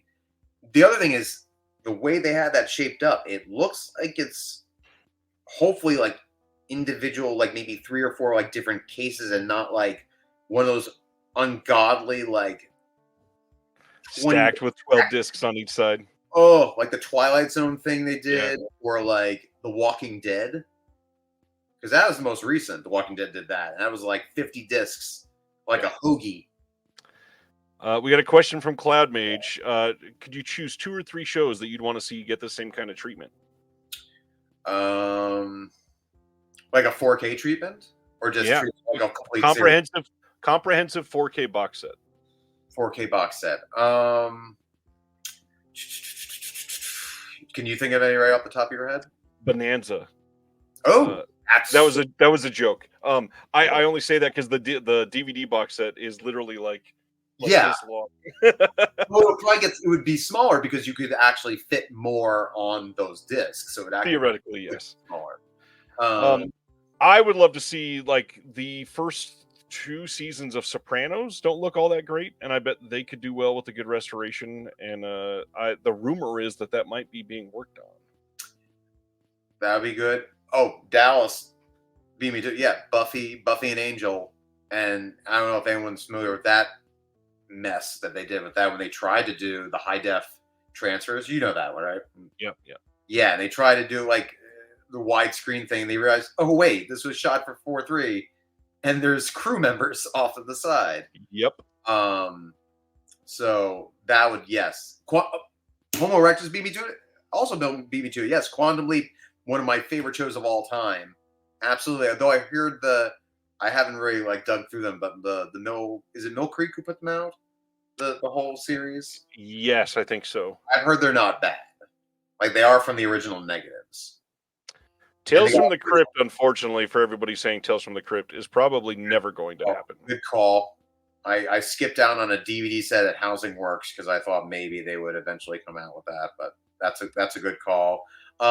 4K Twilight Zone would be That'd be great. a big deal. That'd be a big deal. That'd be great. I would. Batman the Animated Series. I mean, it already looks good, but I would love that. Yeah. I do love How I Met Your Mother. I really would like that to be in high def. That'd be nice to see. All right. They're only on DVD. They're not even on Blu-ray. That's enough about Friends. Friends has caused a hell of a stir. Point Break is getting a 4K release in the UK from Kaleidoscope Films on August 5th. There, as far as I can tell, nothing new for special features, but there are some limited posters and art cards with this release. But it's the first time that it's going to be on 4K in the UK, so that's nice. I'm glad they're getting it.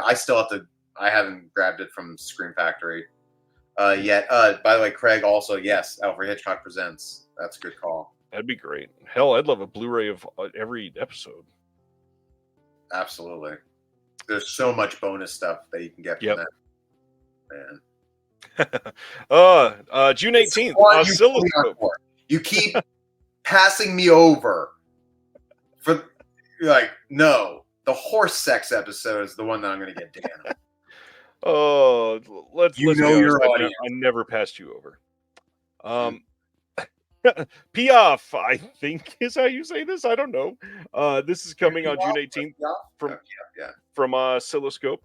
We got interview with the director Ann Oren on this, some video journals. For anybody that is looking at this cover and saying, what the hell is this? Introverted and unqualified, Ava is unexpectedly tasked with foleying the sounds for a commercial featuring a horse. As she slowly acclimates to the new job, her obsession with creating the perfect equine sounds grows into something more tangible. Ava harnesses this new physicality, becoming more confident and empowered, and lures an unassuming botanist into an intriguing game of submission. And this was shot on 16 millimeter. Yeah, so who is it? New World Pictures podcast? Is she pooping a blanket? Well, and I was going to zoom in on the one comment that you can read. It looks like she just... I mean, it does. It does, but... I mean, I don't know who's pooping out their back, but okay. You might need to do something about that. That is a horse tail. Yes, and I actually have a friend who saw this, and I didn't flash in my mind until I saw the announcement. I was like, oh, that movie. And it's exactly what you think. It is. She's got a horse tail.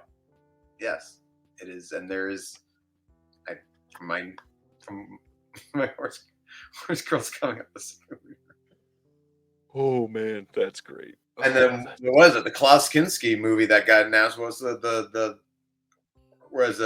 composer. Yep, that's got full on horse sex right there. So you're just Hey, Civil War, we talked about this earlier. This is coming. We got some release dates. July 9th, 4K and Blu-ray from Lionsgate and A24. This is getting an Amazon exclusive, and that Amazon exclusive will be a different cover option, and then it will also have a director and cast Q&A. But the cool thing, Torn Asunder is a documentary, Waging Alex Garland's Civil War 6-part documentary that we are getting on this, which... I gotta admit, I kind of want to watch the documentary. If this is anything compared to what he has made for Ridley Scott's films, we are in. You may not like the film as much as I did, but I'm telling you, this thing is going to be like this is what I dream about when I want a special feature. Have you seen his other docs? What else has he done? He did Dark Days: The Making of Blade Runner. Okay. Which was like a 3 or 4 hour documentary with all this archival footage. He did, he's done a lot of Ridley Scott's things. I'm looking at my Scott collection right now. What else did he did? Oh shoot, what else did he do? He did one for The Martian. I think he did one for Kingdom of Heaven.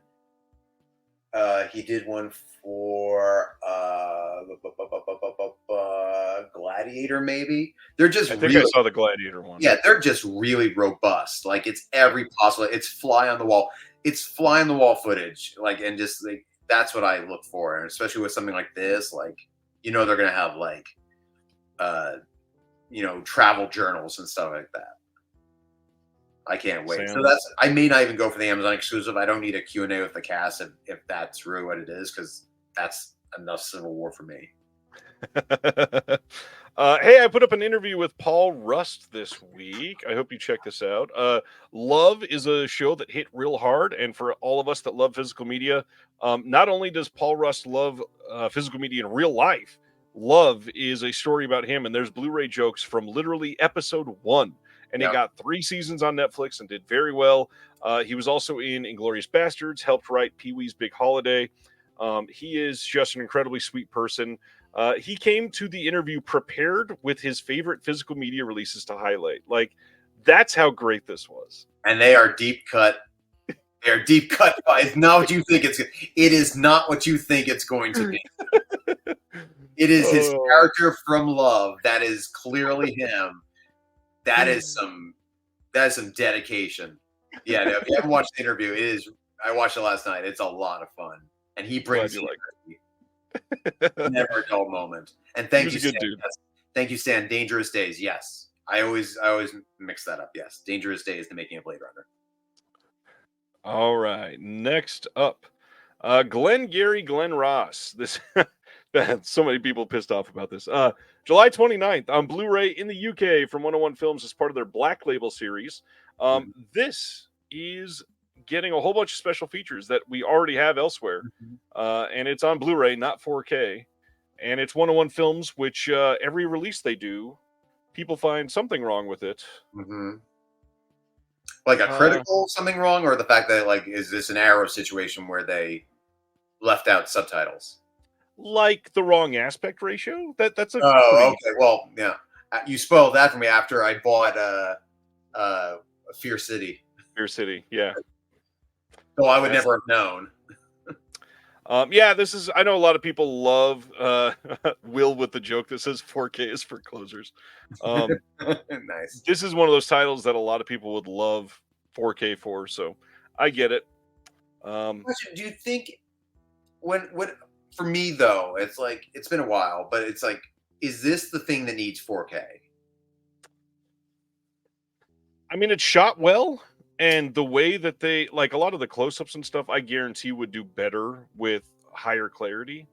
I think I'm just one of those people. It's like, for me, it's like, so like 4K is, for me, I think when I think 4K, I think like really like a lot of movement, a lot of action, cinematic. And when I think of Glenn Ross, I think of more like it's a play. It's a play on film. Right. So I'm more about the dialogue. I'm less about I can see their pores, you know. I agree with that. However, I will say action is not the only thing that benefits from 4K. Got to defend some of those. But the biggest thing for me is, like, what can we do with an expanded color palette? If it's something as a darker film, that's the one that usually benefits the most. Right. Yeah, no, I can see that. I'm sure 4K would look, but again, remember, we don't know what the condition of the negative is. Right. You know. And again, I'm sure they preserved it well enough, but Brad from TerraVision says, I personally don't think it's about the film for a certain type of film. It's the future of home video. As far as, Brad, just to clarify, are you saying like that 4K is the future, or is it more about this is the way to preserve film from its truest nature? Because obviously Brad knows how to handle film, properly, whereas like some people will like oversaturate or do things and like, turn it up to 11, and it's like, it no longer looks like the film. I'm not going to get into grain. I'm not getting into a fucking grain discussion. Well, the big thing, this is a 1992 film. We should be able to have people that worked on this film be able to supervise everything. Yeah, I'm sure we can get an Alec Baldwin audio commentary. Not quite what I meant, but no, I know what you meant. Yeah, right. Maybe Alec Baldwin's feeling a little rusty. Oh, wow. Go to the next one. Indicator.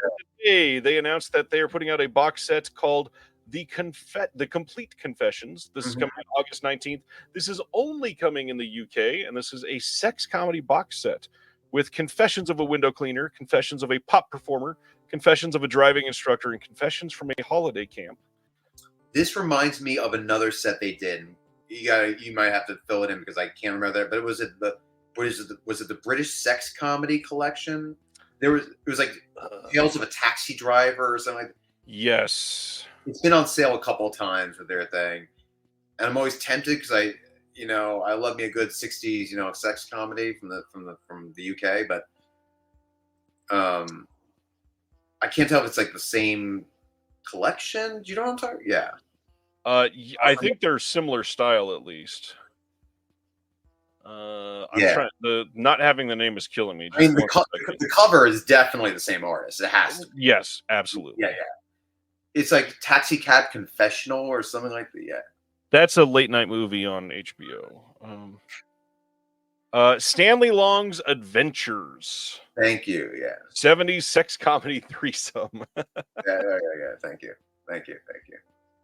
Brian, or no, that's Ronnie. Ronnie says, I've seen the first one of these, pretty silly, but the women were beautiful. Interesting. I mean, I am swayed by a great cover art, and I do love these kind of like Mad Magazine style. I agree, yeah. Again, I'm not going to jump on it like right away, but like if I saw that if they had this in the Indicator sale, I would absolutely be tempted. Just because, yeah, why not? Chris says Long Stanley is a very different film. Yes, it is. Brendan says, I love Indicator, but this is not what I want from them. Okay, but maybe it's what Indicator wants to put out. I get that. The thing with Indicator, at least, I feel like they have eclectic taste, whereas there are other labels right now that are really leaning heavily towards one style. Like, right. I wouldn't say that, like, just because they put this out doesn't mean that the next tile is going to be like they just announced the Bruiser. They've proven that. I mean, they did that Stanley Long's Adventures like a year and a half ago. Yeah. And this is the first thing that was similar to that. Yeah. Like the last announcement, the last big one announcement from them was like George Romero's Bruiser. And then, we've had the Jean Roland films. So whereas like Eureka, has just been, really about a lot of the martial arts films. What was your nickname? Long Stanley was Stan's nickname. As opposed to Stanley Long, who is Jeremy's great-great-grandfather. Never mind. I wish Jeremy was watching. No, he saw my name. He was like, I'm out. Yep. Brad is a big Bruiser fan. And then the other title they announced is Guest House Paradiso. This is using the same Vinegar Syndrome 4K scan. This is coming out with a couple new things. We got an interview with Simon Pegg. I can't remember if that was on the VS one. I think it was. But we've got an interview with Sean Barton on this one, interview with Tom Brown. Those are both new. And then new and improved English subs and a limited booklet with some archival articles on the making of the film and a new essay by John Robertson. Did you watch this one? Did you get this one? I have never seen this film, never heard of this film. I know you seem shocked. Kind of, because it was announced last year from Vinegar Syndrome. Oh no, I mean in terms of like my personal, like I have not seen. Like I mean, again, if it doesn't grab my attention, unless I'm going back over it through like a sale or something like that, it's out of my brain. Right. I keep a list of like my wish list for the year when things get announced with release dates, and I put a little green check mark get it. Everything, and something like this is just based on that cover art is probably not the type of thing I would probably be. I mean, have you seen this? I have not yet. I did want to watch it because Rick Mayall played a big part of my childhood. I love Drop Dead Fred. And is that okay? That's who that is. Okay, that's Fred. Got it. A lot of people not liking this art. What's wrong with it? It's just got one of those like what was the movie that Dana Carvey made where he was a spy in disguise? Oh God. Masters of Disguise. I saw a live taping of How'd This Get Made where they talked about that one.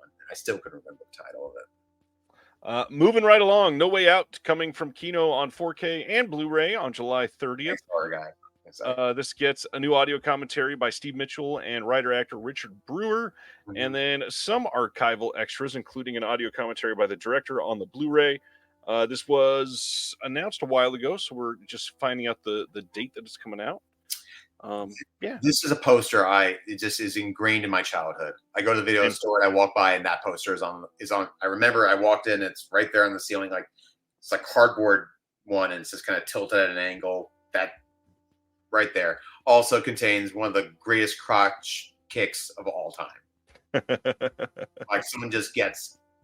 I remember just watching it, like that is the hardest nut kick I've ever seen. Yeah. On film. So if you're not sold by that, I don't know what, next Kino sale. Come on, get on it. Well, it's the height of Kevin Costner, which is why Anthony says I'm obviously buying this. It is an odd film though, of his filmography. Have you seen it? I don't think I have. I may have, but I'm not remembering it. For me, it's like this. Like this is to me like what Presumed Innocent is for Harrison Ford. Like they're those films that I'm like, oh, that's just an outlier. It feels so weird. Like right. It just doesn't sit with all the other Costner films I've seen. And just like Presumed Innocent is just a little too dry for me in the Harrison Ford filmography. But also, Mr. Brooks fits perfect. Oh, Mr. Brooks is an unsung masterpiece. Mr. Brooks has no right to be as good as it is. Agreed. With Dane Cook in it, like it just has no, like it should not work, and yet it does. It is surprisingly great. Yes, that needs a 4K. Last thing we're going to talk about, Paramount announced a replacement program for the Titanic 4K today. Digital Bits announced this and wanted to pass it along. All it is there are 3 lines of background dialogue, like Leonardo DiCaprio says, "Let's go." Somebody says something else, and then Leo again says, "Let's go," and you just don't hear it. And so they're replacing the entire 4K. If you want, you can click on the link, sign up for it. And I don't know if they're going to fix it, but for now, at least, I didn't have to put in any proof of purchase. Do with that what you may, but I didn't have to prove anything yet. I would just get a screenshot from Amazon because that's where I got my copy. But yeah, that's all you got to do. Screenshot of your receipt. I want to know the loyal fan that watched this and found it and was like, "Hey, the background actor didn't. The ADR dialogue is not there." Yeah, it's not the guys on like the watchtower. It's like iceberg street. You're not even seeing mouths move without sound. That's the funniest part. You know who probably wrote in? It was probably Cameron. Hey, I happen to notice. John Dameron. Yeah, I noticed your disc was a little faulty. No, knowing him, it'd be Jimmy that he would write in under. Yeah. Jimmy Demeron. Okay. Looking at what is coming next week, we got some heavy hitters. Bad Lieutenant 4K from Kino, Fear and Loathing 4K Criterion, Rango 4K, which I cannot wait to see. The Platoon 4K. I know. You've never seen Rango. I've never seen Rango. I know. I know.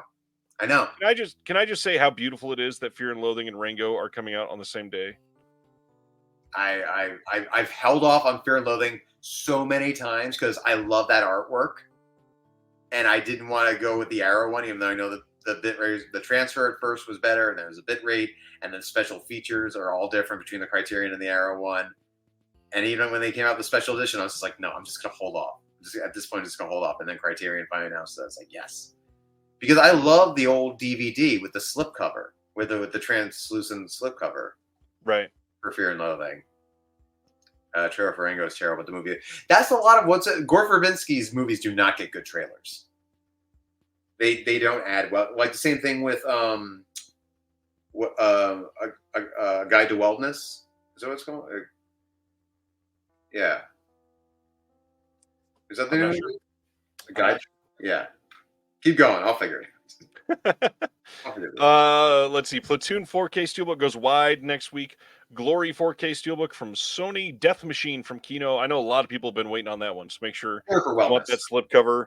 I see Death Machine going quickly if you're after that slipcover.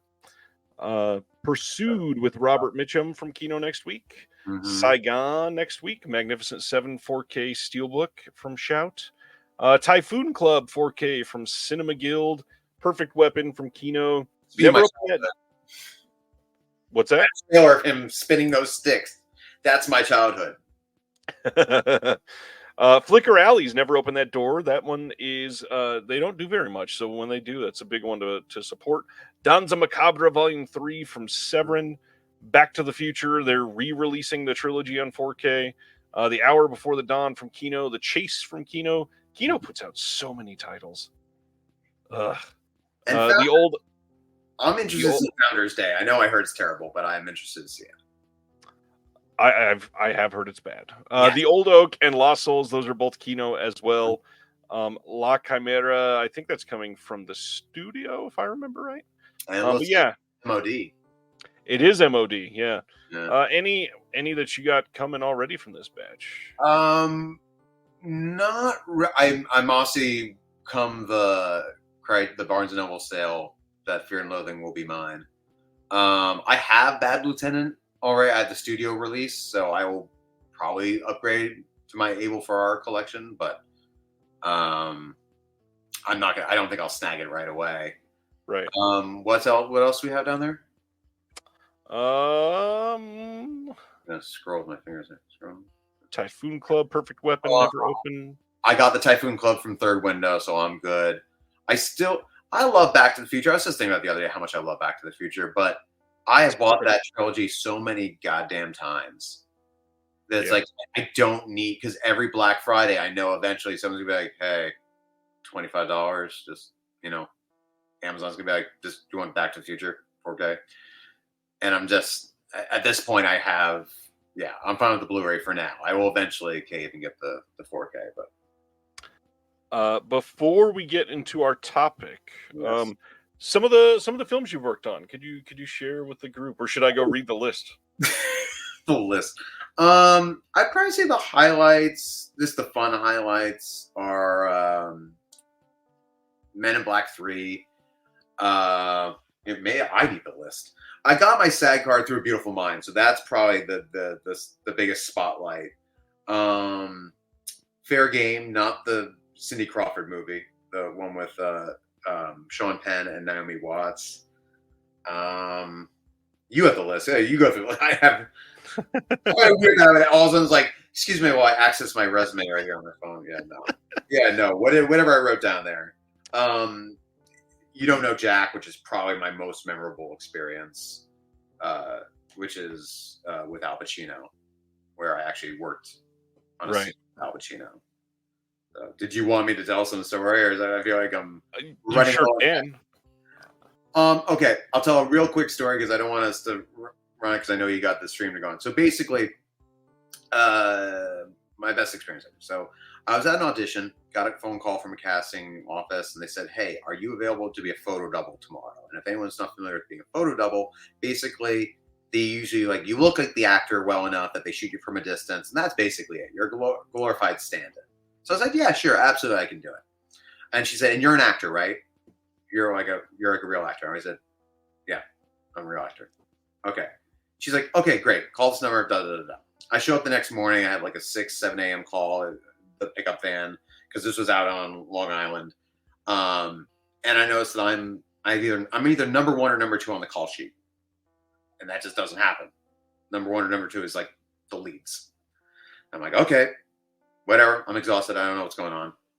And then I get to set, and I didn't get to set. They get to the makeup chair, and they pull me into the makeup chair, and I have like 3 or 4 people all working on me, like all cutting my hair, and like giving me this buzz cut. And I'm like, can we cut your hair? I'm like, you can do whatever you want. I don't care. I was like, so I'm just sitting there, and they're going over me with like a fine tooth comb, like, he's got to look like this. And they have a photo of this guy who doesn't look very healthy, and they're like, okay, he's got to look like this, and they're doing all the makeup on me and stuff like that. And then they're like, "Oh, well, Dan," one of the PAs comes up. They're like, "Dan, well, that's John Goodman there." I was just like, "Oh, hi," and he looks like he's dead asleep.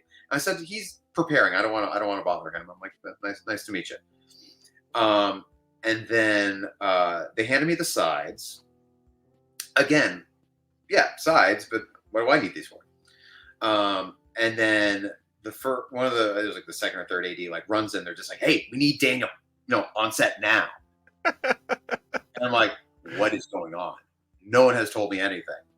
So they pulled me into this like converted, it's like a log cabin, it's like a restaurant. They've gutted the whole thing out. It's just a green screen. I'm wearing a green t-shirt, by the way. It's a green screen, a table, and 3 chairs. And they walk me over. Do we know how many times? I don't know, because Brad tells me nothing. So they walk me over to the monitor, and they're like, Dan, this is Barry Levinson. I'm like, oh, hi. And then he just looks at me and goes, watch this. I'm like, okay. And they proceed to play this footage of the man from the photograph who is looking deathly ill. And I start to slowly realize, oh, this is not an actor. This is real footage. And he can barely get his breath out. He's really having trouble. He has some type of like muscular dystrophy or something like that. He like really can't move it. And he's basically declaring like, I want to die. I want to end this. And it's like, you can hear a pin drop. Like everyone's just watching this footage. And then Barry Levinson pauses the screen and goes, you can do this, right? And I was like, what do you mean? He's like, I need you to recreate that. And of course, like every well-trained actor, I said, yes, of course I can. Can I watch it once more? And so he's like, yeah, here, have my seat. So I sit down there. He's like, watch it a couple of times. I'm like, okay. I start watching it, and I'm like, I'll freak out later. I can't freak out now. And so I start like, I'm like, all right. He's not really saying much, but his movements, like, I'm like, all right, you need to be very specific. I'm like, okay, cool. I think I'm ready. Yeah, I can do it. And they sit me in at the table, and there's a woman to my left playing my wife. And so I'm like doing like all my impediment training and stuff like that, and really trying to get my muscles stiff and doing those things. And they sit this guy next to me who is in a lot of makeup, and they're like, oh, hey, this is Dan. He's gonna be working with you. And the guy like waves me like, hi. I was like, yeah, not now. I'm preparing. Like, so as I'm like preparing, and then like he leans over to me, and he's not obviously in character at the moment. He has the voice, and I immediately recognize the voice. You can't not recognize it. He goes, so you and I are gonna have some fun today, playing off of each other. And I just slowly look over at him, and he's like winking at me through the makeup. Like, oh, you're Al Pacino. I'm like, okay. This is what we're gonna do. Okay. I'm like, yeah. Just normal day. Yeah, like, yeah, I just gotta prepare whatever it is. So they start rolling, and I'll see like those long pauses. I said, hey Barry, I was like, do you need me to do those long pauses? Like he's like, or do you just want me to do the lines and you'll cut around? He goes, no, I need you to do the whole these very elongated stretches of like, pain and suffering. Like he's working off of you. I'm like, okay. So we do the whole thing. We do it a couple times, and I'm like, and it's going fine. And then I start like thinking to myself, and I'm like, it feels a little off in this place. I'm just talking to myself. And Al Pacino like leans over and he goes, oh, you feeling you could do it better? I was like, yeah, I feel like the timing's a little off. He's like, yeah. Well, why don't you and I try something? He's like, I do the line here, and then you do. So he's like working with me, and then he's finally, he goes, yeah, that sounds better. Barry, we're gonna do it again. He's like, no, Al, we're good. We're moving on. He's like, no, Dan and I want to do another take. He's like, oh, okay, let's roll, okay. And so they do it again, and it goes fine. And then they go, that's it. We got it. And he's like, really, already? We never go that fast. And years later, he's like, good job, really, really good job. So, and I'm like on cloud 9. I'm like ready to I'm on cloud 9, and I'm ready to shit a brick. And at the same time, they take me back to my trailer, and I'm so in shock that I miss my van going home. No one comes to get me. I'm sitting in my trailer for like 4 hours in complete shock. Taking long breaths and dying. Yeah. Yes, and then I stick my head out of the trailer. I go like, hey, and it's like, it's getting to be nighttime. I'm like, is anyone gonna get me? And the PA sees me. She goes, you're still here? You were supposed to go home hours ago. I'm like, oh, okay. And as like we're getting collected to go home, these people keep looking at me. The background actors are looking at me, and I'm like, why are you looking at me that way? And they're like, you're the guy. I was like, what do you mean I'm the guy? They're like, you're the guy from the scene. Like, you were playing your footage in the setup from the, that we were doing. And they were like, look, it's so good. It looks so good. So long story short, if you see, you don't know Jack, you're not going to see me. Basically, they Gollumed me. They Andy Serkis'd me. So when you see Al Pacino responding to this guy and like touching him on the shoulder and stuff like that, it's me that he's doing it with. But you're going to basically, see the actual guy, the unfortunate guy who wanted to die. So what a sad ending to that story. I know. But it's still one of the highlights of thank you. It's one of the highlights of my career thus far. So yeah. So again, I don't want to waste too much time. So that was that's the big story that I tell people if you want to hear like one of those stories. What about any of the Spider-Man work? Did a couple days on Spider-Man 2 up at Columbia. And the highlight to that is that it was like the first day of shooting, so I saw Doc Connors before anyone saw Doc Connors. So I saw Dylan Baker with his missing arm. Nice. I immediately thought that the Lizard was going to show up. And then we were hanging outside, and we were basically inundating Sam Raimi with like questions about Evil Dead 3 and how they need to put Venom in the next Spider-Man. So I'm sorry for that I ever suggested such a thing.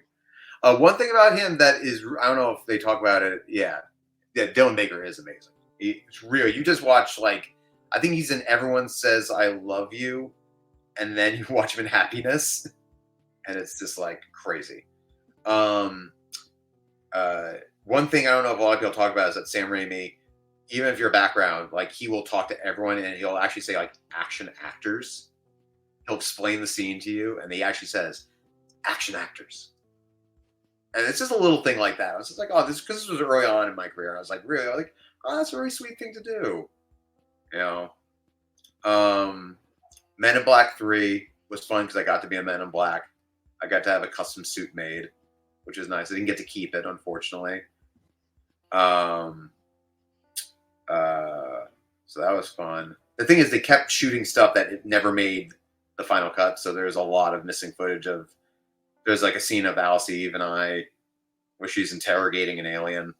Right. Somewhere. I think, what is it? Universal has that. Is Universal Men in Black? Who has Men in Black? I think so. I'd have to check. Anyway, yeah. So they have it somewhere. All my stuff.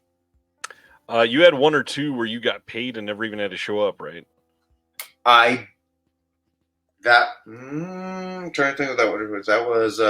The Interpreter is one. Yes, sorry, Yes, they shot downtown at one of these, like, there are these office buildings in New York that basically just they're gutted space. You can dress them however you want to.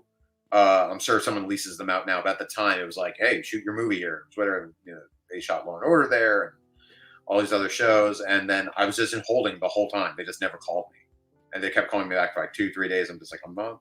All right. Just maybe if you want, yes, and yes, MIB ride in Universal Park. I've never been to it though. All right. I have other stories, but I don't want to. We have literally 20 minutes. We might even only be able to get through your stuff. First off, how are you presenting the topic tonight? Because this was your deal. It's my deal because you could every suggestion I gave to you, you kept nixing. Yeah. I mean, I don't want to just do the best naked bodies in Hollywood.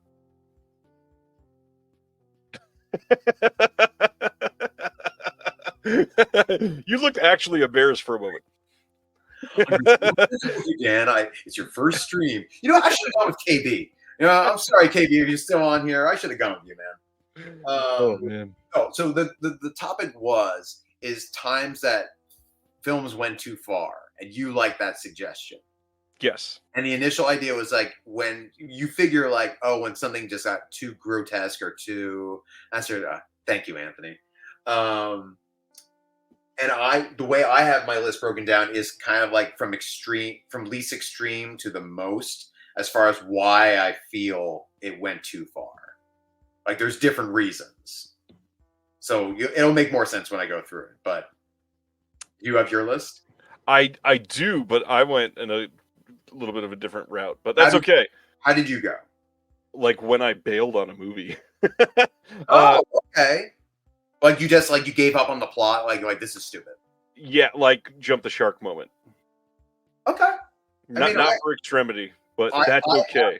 I have some honorable mentions that do that, but I didn't know how we were going to go back. But go ahead. What's your number 5? Well, let's start with yours because I want to. Well, actually, let's do your 5 first because you're the guest.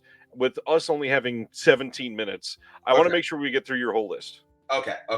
So my first one is Irreversible, and it's not for why you think.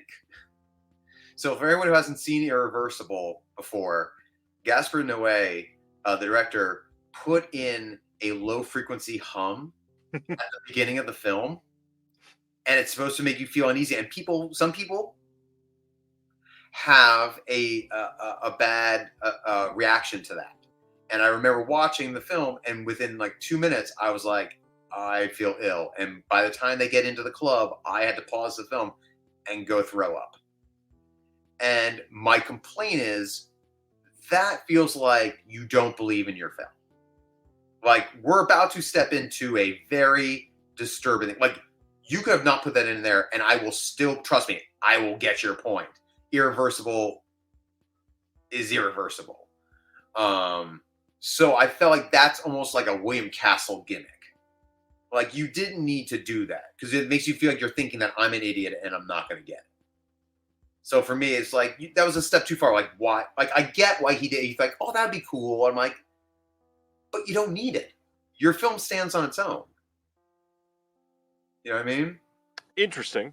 Your facial expression says, no. I've never heard of like this brown note in Irreversible type of situation, and for some reason it never bothered me. Maybe I have poor hearing. That's why for me, like I put it at number 5 because it just affected me. I can't say it's everybody. Right. It's a time that I felt it went too far because, like, not that I'm gonna watch Irreversible on like a rainy Sunday afternoon, but if it's a good like feel better type of story. So at least it's not me. But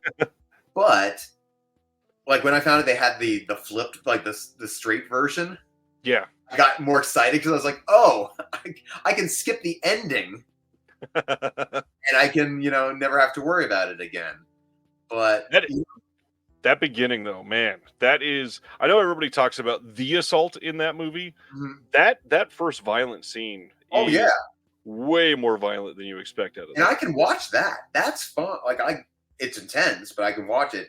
It's the fact that there is actually something causing me harm, bodily harm in the movie where it's just like, it's like if someone were like sensitive to like flashing lights, it's like, well, I can't watch this sequence because you put flashing lights in there, but this is unnecessary because I feel it's like, well, the scene is what it is. Like we're going to get into it within like 2 minutes. You're going to see some shit, right? So again, it goes back to the William Castle thing where it's just like, it's a gimmick to go to the theater because it's like a rumble seat. It's like, if your movie's scary, it's scary. I don't need a rumble seat. Like I saw a 4D presentation of Top Gun Maverick, and I had already seen it once. It made it worse because I loved it, and I was like, "You're distracting me from the movie. You're spraying water in my face." I get that. This film doesn't need this. So that's my reason for that. So it's not. You sure you don't want to do your number 5? I feel bad. Like it's literally just me talking for like 7. I mean, it's only 15 minutes. Okay, I'll throw one out there. The one that when we first started talking about this, Brad's in the chat. Brad, just hold tight. the one that I knew I wanted to bring up was one that was released by Unearthed a few years ago. It's a Ryan Nicholson film, the movie Hanger. This is from 2009, and there are quite a few movies that are like, you can tell they're trying to be offensive, but Are you laughing about the descending dildo? Yes, I am, because I'm 10. Uh, so Hanger has lots of things that go too far in terms of jumping the shark, but also in terms of gross out. There is like there's one some guy takes off his somebody else's colostomy bag Ugh. and starts hitting somebody with it. Um, Oh, I heard about this. Yes, he's got like the Duke Nukem glasses on the cover. yeah. Does he have sex with someone's arm or something like that? With his colostomy port. Oh, that's what it is. Sorry. Yes, the colostomy port. Yes. This is a weird conversation to be having publicly with hundreds. Someone just dips right in here. For it's like, should I join? Never mind. I'm going back. Yeah, this movie, I did not love it. I know a lot of people love Ryan Nicholson, but not for me. I did finish this one, but man, did not really want to. This movie was tough to get through. Yeah. That was one of many scenes that was like, you know, you probably didn't have to. That's your problem is having sex with a colostomy bag, but I don't get a low frequency hum that's actually making me vomit. Yeah. You can close your eyes. I have to. Those are very different things. Yes. Okay. All right. So real fast. All right. So my number 4 is actually another Gaspar Noé film. This is the first time I've actually. I think he's a good director, but this is the first Gaspar Noé I ever saw, and I actually was like, before I was really exposed to like French extremism and stuff like that, and it's I Stand Alone. This one. I've got the DVD. I could probably reach it within like one arm, but yeah, this. For anyone not familiar, there's a scene at before you can get to the last 15 minutes of the movie, there's a warning that comes on and says you now have like 2 minutes to leave the theater. Otherwise, it's at your own peril. And it's not even that scene. It's the scene. There's a scene where the guy, the main character, for whatever reason, gets so frustrated. Stan, good for you, exactly. But I will spoil it for you. Because of his frustrations, turns to his pregnant wife, punches her repeatedly in the stomach, and then says in French, I was like, now it's ground beef. And I was like so horrified. I could not vouch for this character. It was just that. No, it was like that to me still is the epitome of the what? And I get it's part of the film, but that was to me, that was like a bridge too far where it's like, how am I supposed to this character is like, woe is me. I'm like, I don't fucking care about you, dude. Yeah. This is Do you remember that scene? Oh gosh, yeah. Yeah. All of it. How do you feel about like his entire filmography? I think as a visual director, he's amazing. It's more so that there are those moments where it's like Lars von Trier, where there's times where it's just like, dude, like, feel the room. Like, what are you doing? Like, it's like I wish I had the conversation to be like, well, what were you trying to say here? And this show's about colostomy bag sex. Yes. I'll be honest. I've only seen maybe 3 or 4 Gaspar Noé films. I have not yet seen. Is it Enter the Void? Enter the Void, Climax, Lux Eterna, Love. I've seen Love. My friend saw Love in the theater at the Angelica when it was in 3D. Actually, in 3D. I think the Blu-ray I have is 3D. Well, the fact that you're trying to convince me that you have not tested it yet is complete. Yep, it is 3D, and it was Artificial Eye / Curzon in the UK. Okay. All right, next up for you. I'm getting you done. 10 minutes left. See, and this is where I start to be like the different reasons that I walked out, because the next one that I wrote down. This is such a after the 2 Gaspar Noés and the Hanger that I talked about. This is gonna be the dumbest thing, but Teen Wolf 2. I watched the first Teen Wolf movie and I was like, I bet if I watched this when I was 10, this would have been amazing. And then I watched Teen Wolf 2 because I'd never seen it. Like 4 minutes into the movie, I went, this feels like student actor saw Teen Wolf and said, "How could we make fun of it?" And yet it's the real attempt to make a sequel for it. And nothing about it feels genuine, and this movie is so bad. Is it just my imagination, or does it take like an hour for him to become a wolf? His uncle is a wolf long before him. Yeah, like, but the boxing match, it takes forever. Yeah. Yeah. There's actually, I don't know if you've seen it online, the basketball game photo of Michael J. Fox and Justin Bateman. Oh, yeah, they just fairly Yeah. recently, right? Yeah. Oh yeah, no, I easily own that. The moment Shout Factory put out Teen Wolf 1, I got that, and I skipped Teen Wolf 2. I mean, just Jason Bateman walked out of Teen Wolf 2, I think. That movie is hot I garbage. swear, I having never seen them before, I was ready for, like, people talk about these like they're classic. That second movie, oh my god, can't stand it. It's like it's like Supergirl and Teen Wolf 2, like the terrible sequels. But at least Supergirl is like bad good, Right. you know. All right, hit us with your 3.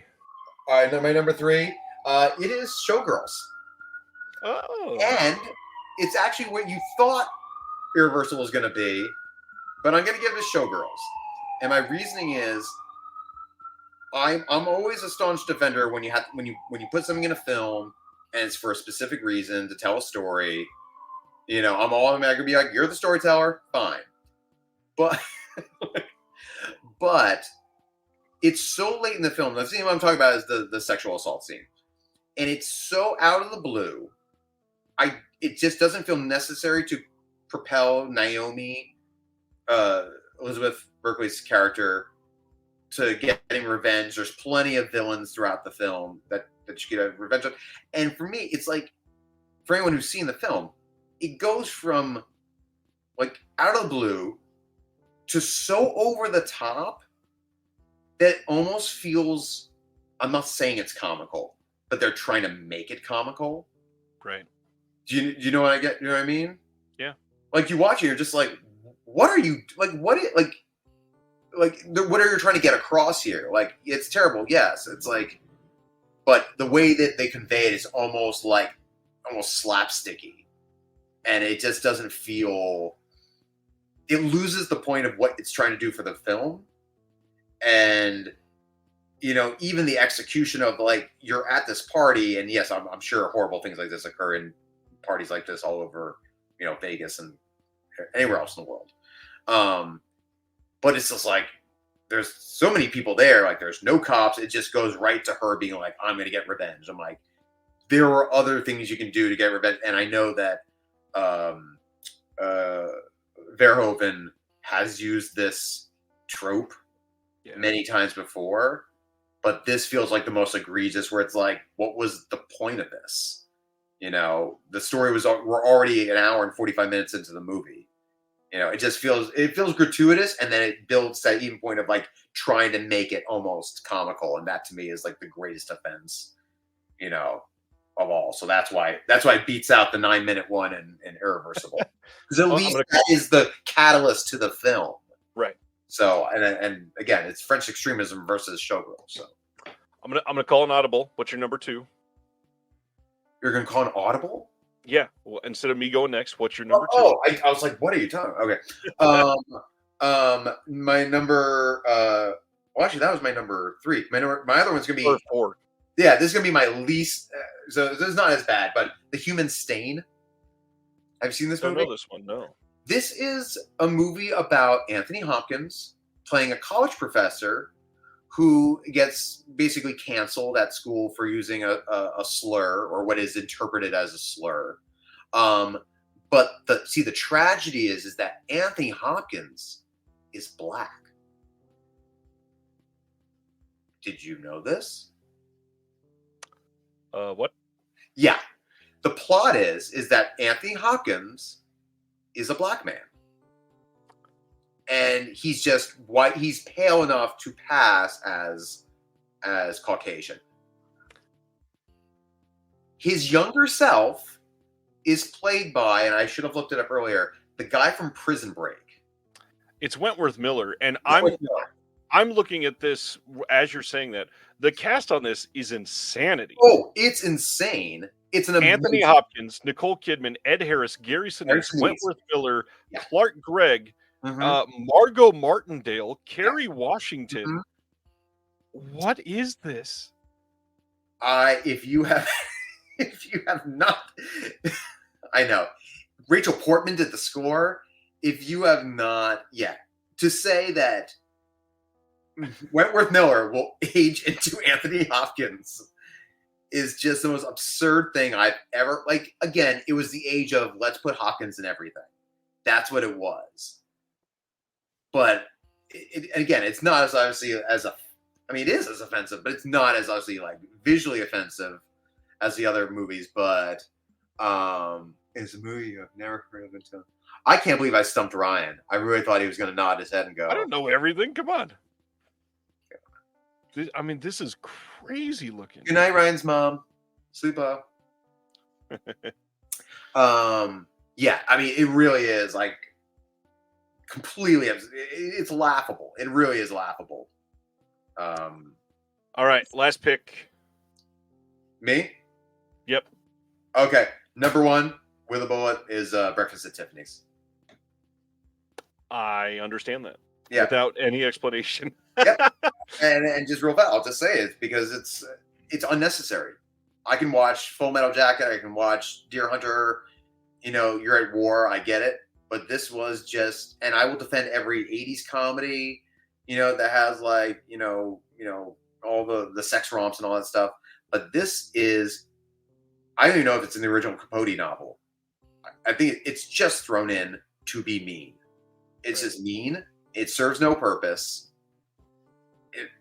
And again, I can appreciate the time period of like, oh, I get, not why I know you did it because of the time that was the thing to do, but it's not about it didn't age well. It never was anything good. It's just again, it serves no purpose to the film. That's just the long and short of it. So I have so many honorable mentions. I know you got to get going. And again, like you said, like different types of things that just like take me out of the film. Someone mishandles a puppy in Apocalypse Now, and I want to punch the guy in the face. The Yeti does the touchdown pose in Mummy 2 of the Dragon Emperor. That really got to me. Windsurfing at Tsunami and Die Another Day. The Blind Side, the whole damn movie. I've always argued the whole plot twist of $1 Million Baby, that she's taken out by a stool. That just really, like, if you came to an agency and was like, hey, what about this? And they're like, that's your movie. Right. So anyway, the Scary 61st basically rips off an entire segment from Eyes Wide Shut, aside from being a crappy film. But done very poorly. Yeah, like literally takes, like, it's almost like plagiarism because it's actually like the note from Eyes Wide Shut. Yeah, and they're claiming it's the same universe. Come on. Yeah, it's the same. Go fuck yourself. Anyways, first, thank you, sir, for doing this tonight. I'm so glad we got you on here finally. Thank you for having me on it. I'm honored to have been allowed, on camera. To anybody else that is still not tired and you don't want the night to end, please go find the TerrorVision YouTube. In fact, I will put the link. If you give me 1 second, I will give you. Open up this link in a new tab, and in just 10 minutes, we will be live over on that channel, and we're going to be talking about some announcements, some vault reveals, some other random stuff. It's going to be a fun show tonight. And I should watch it. Everybody should watch it. It's going to be a good time. Based on my taste, I should watch it. I'll talk to you after the stream. Next week, Dr. Will's back on to talk about Arrow announcements, OCN announcements, probably Shout Factory announcements, and if you want another tease, one more tease, we are revealing something that someone's favorite productions did for TerrorVision tonight. Come check that out, and we're going to share some stories about that next Thursday. So thanks for hanging out tonight, guys, and we'll see you over there in just under 10 minutes. Have a good one. Bye. Thank you for watching The Disconnected. On the way out, make sure that you are subscribed to the channel, that you've liked the video, and that you've copied the link to be able to share with someone else that may appreciate this.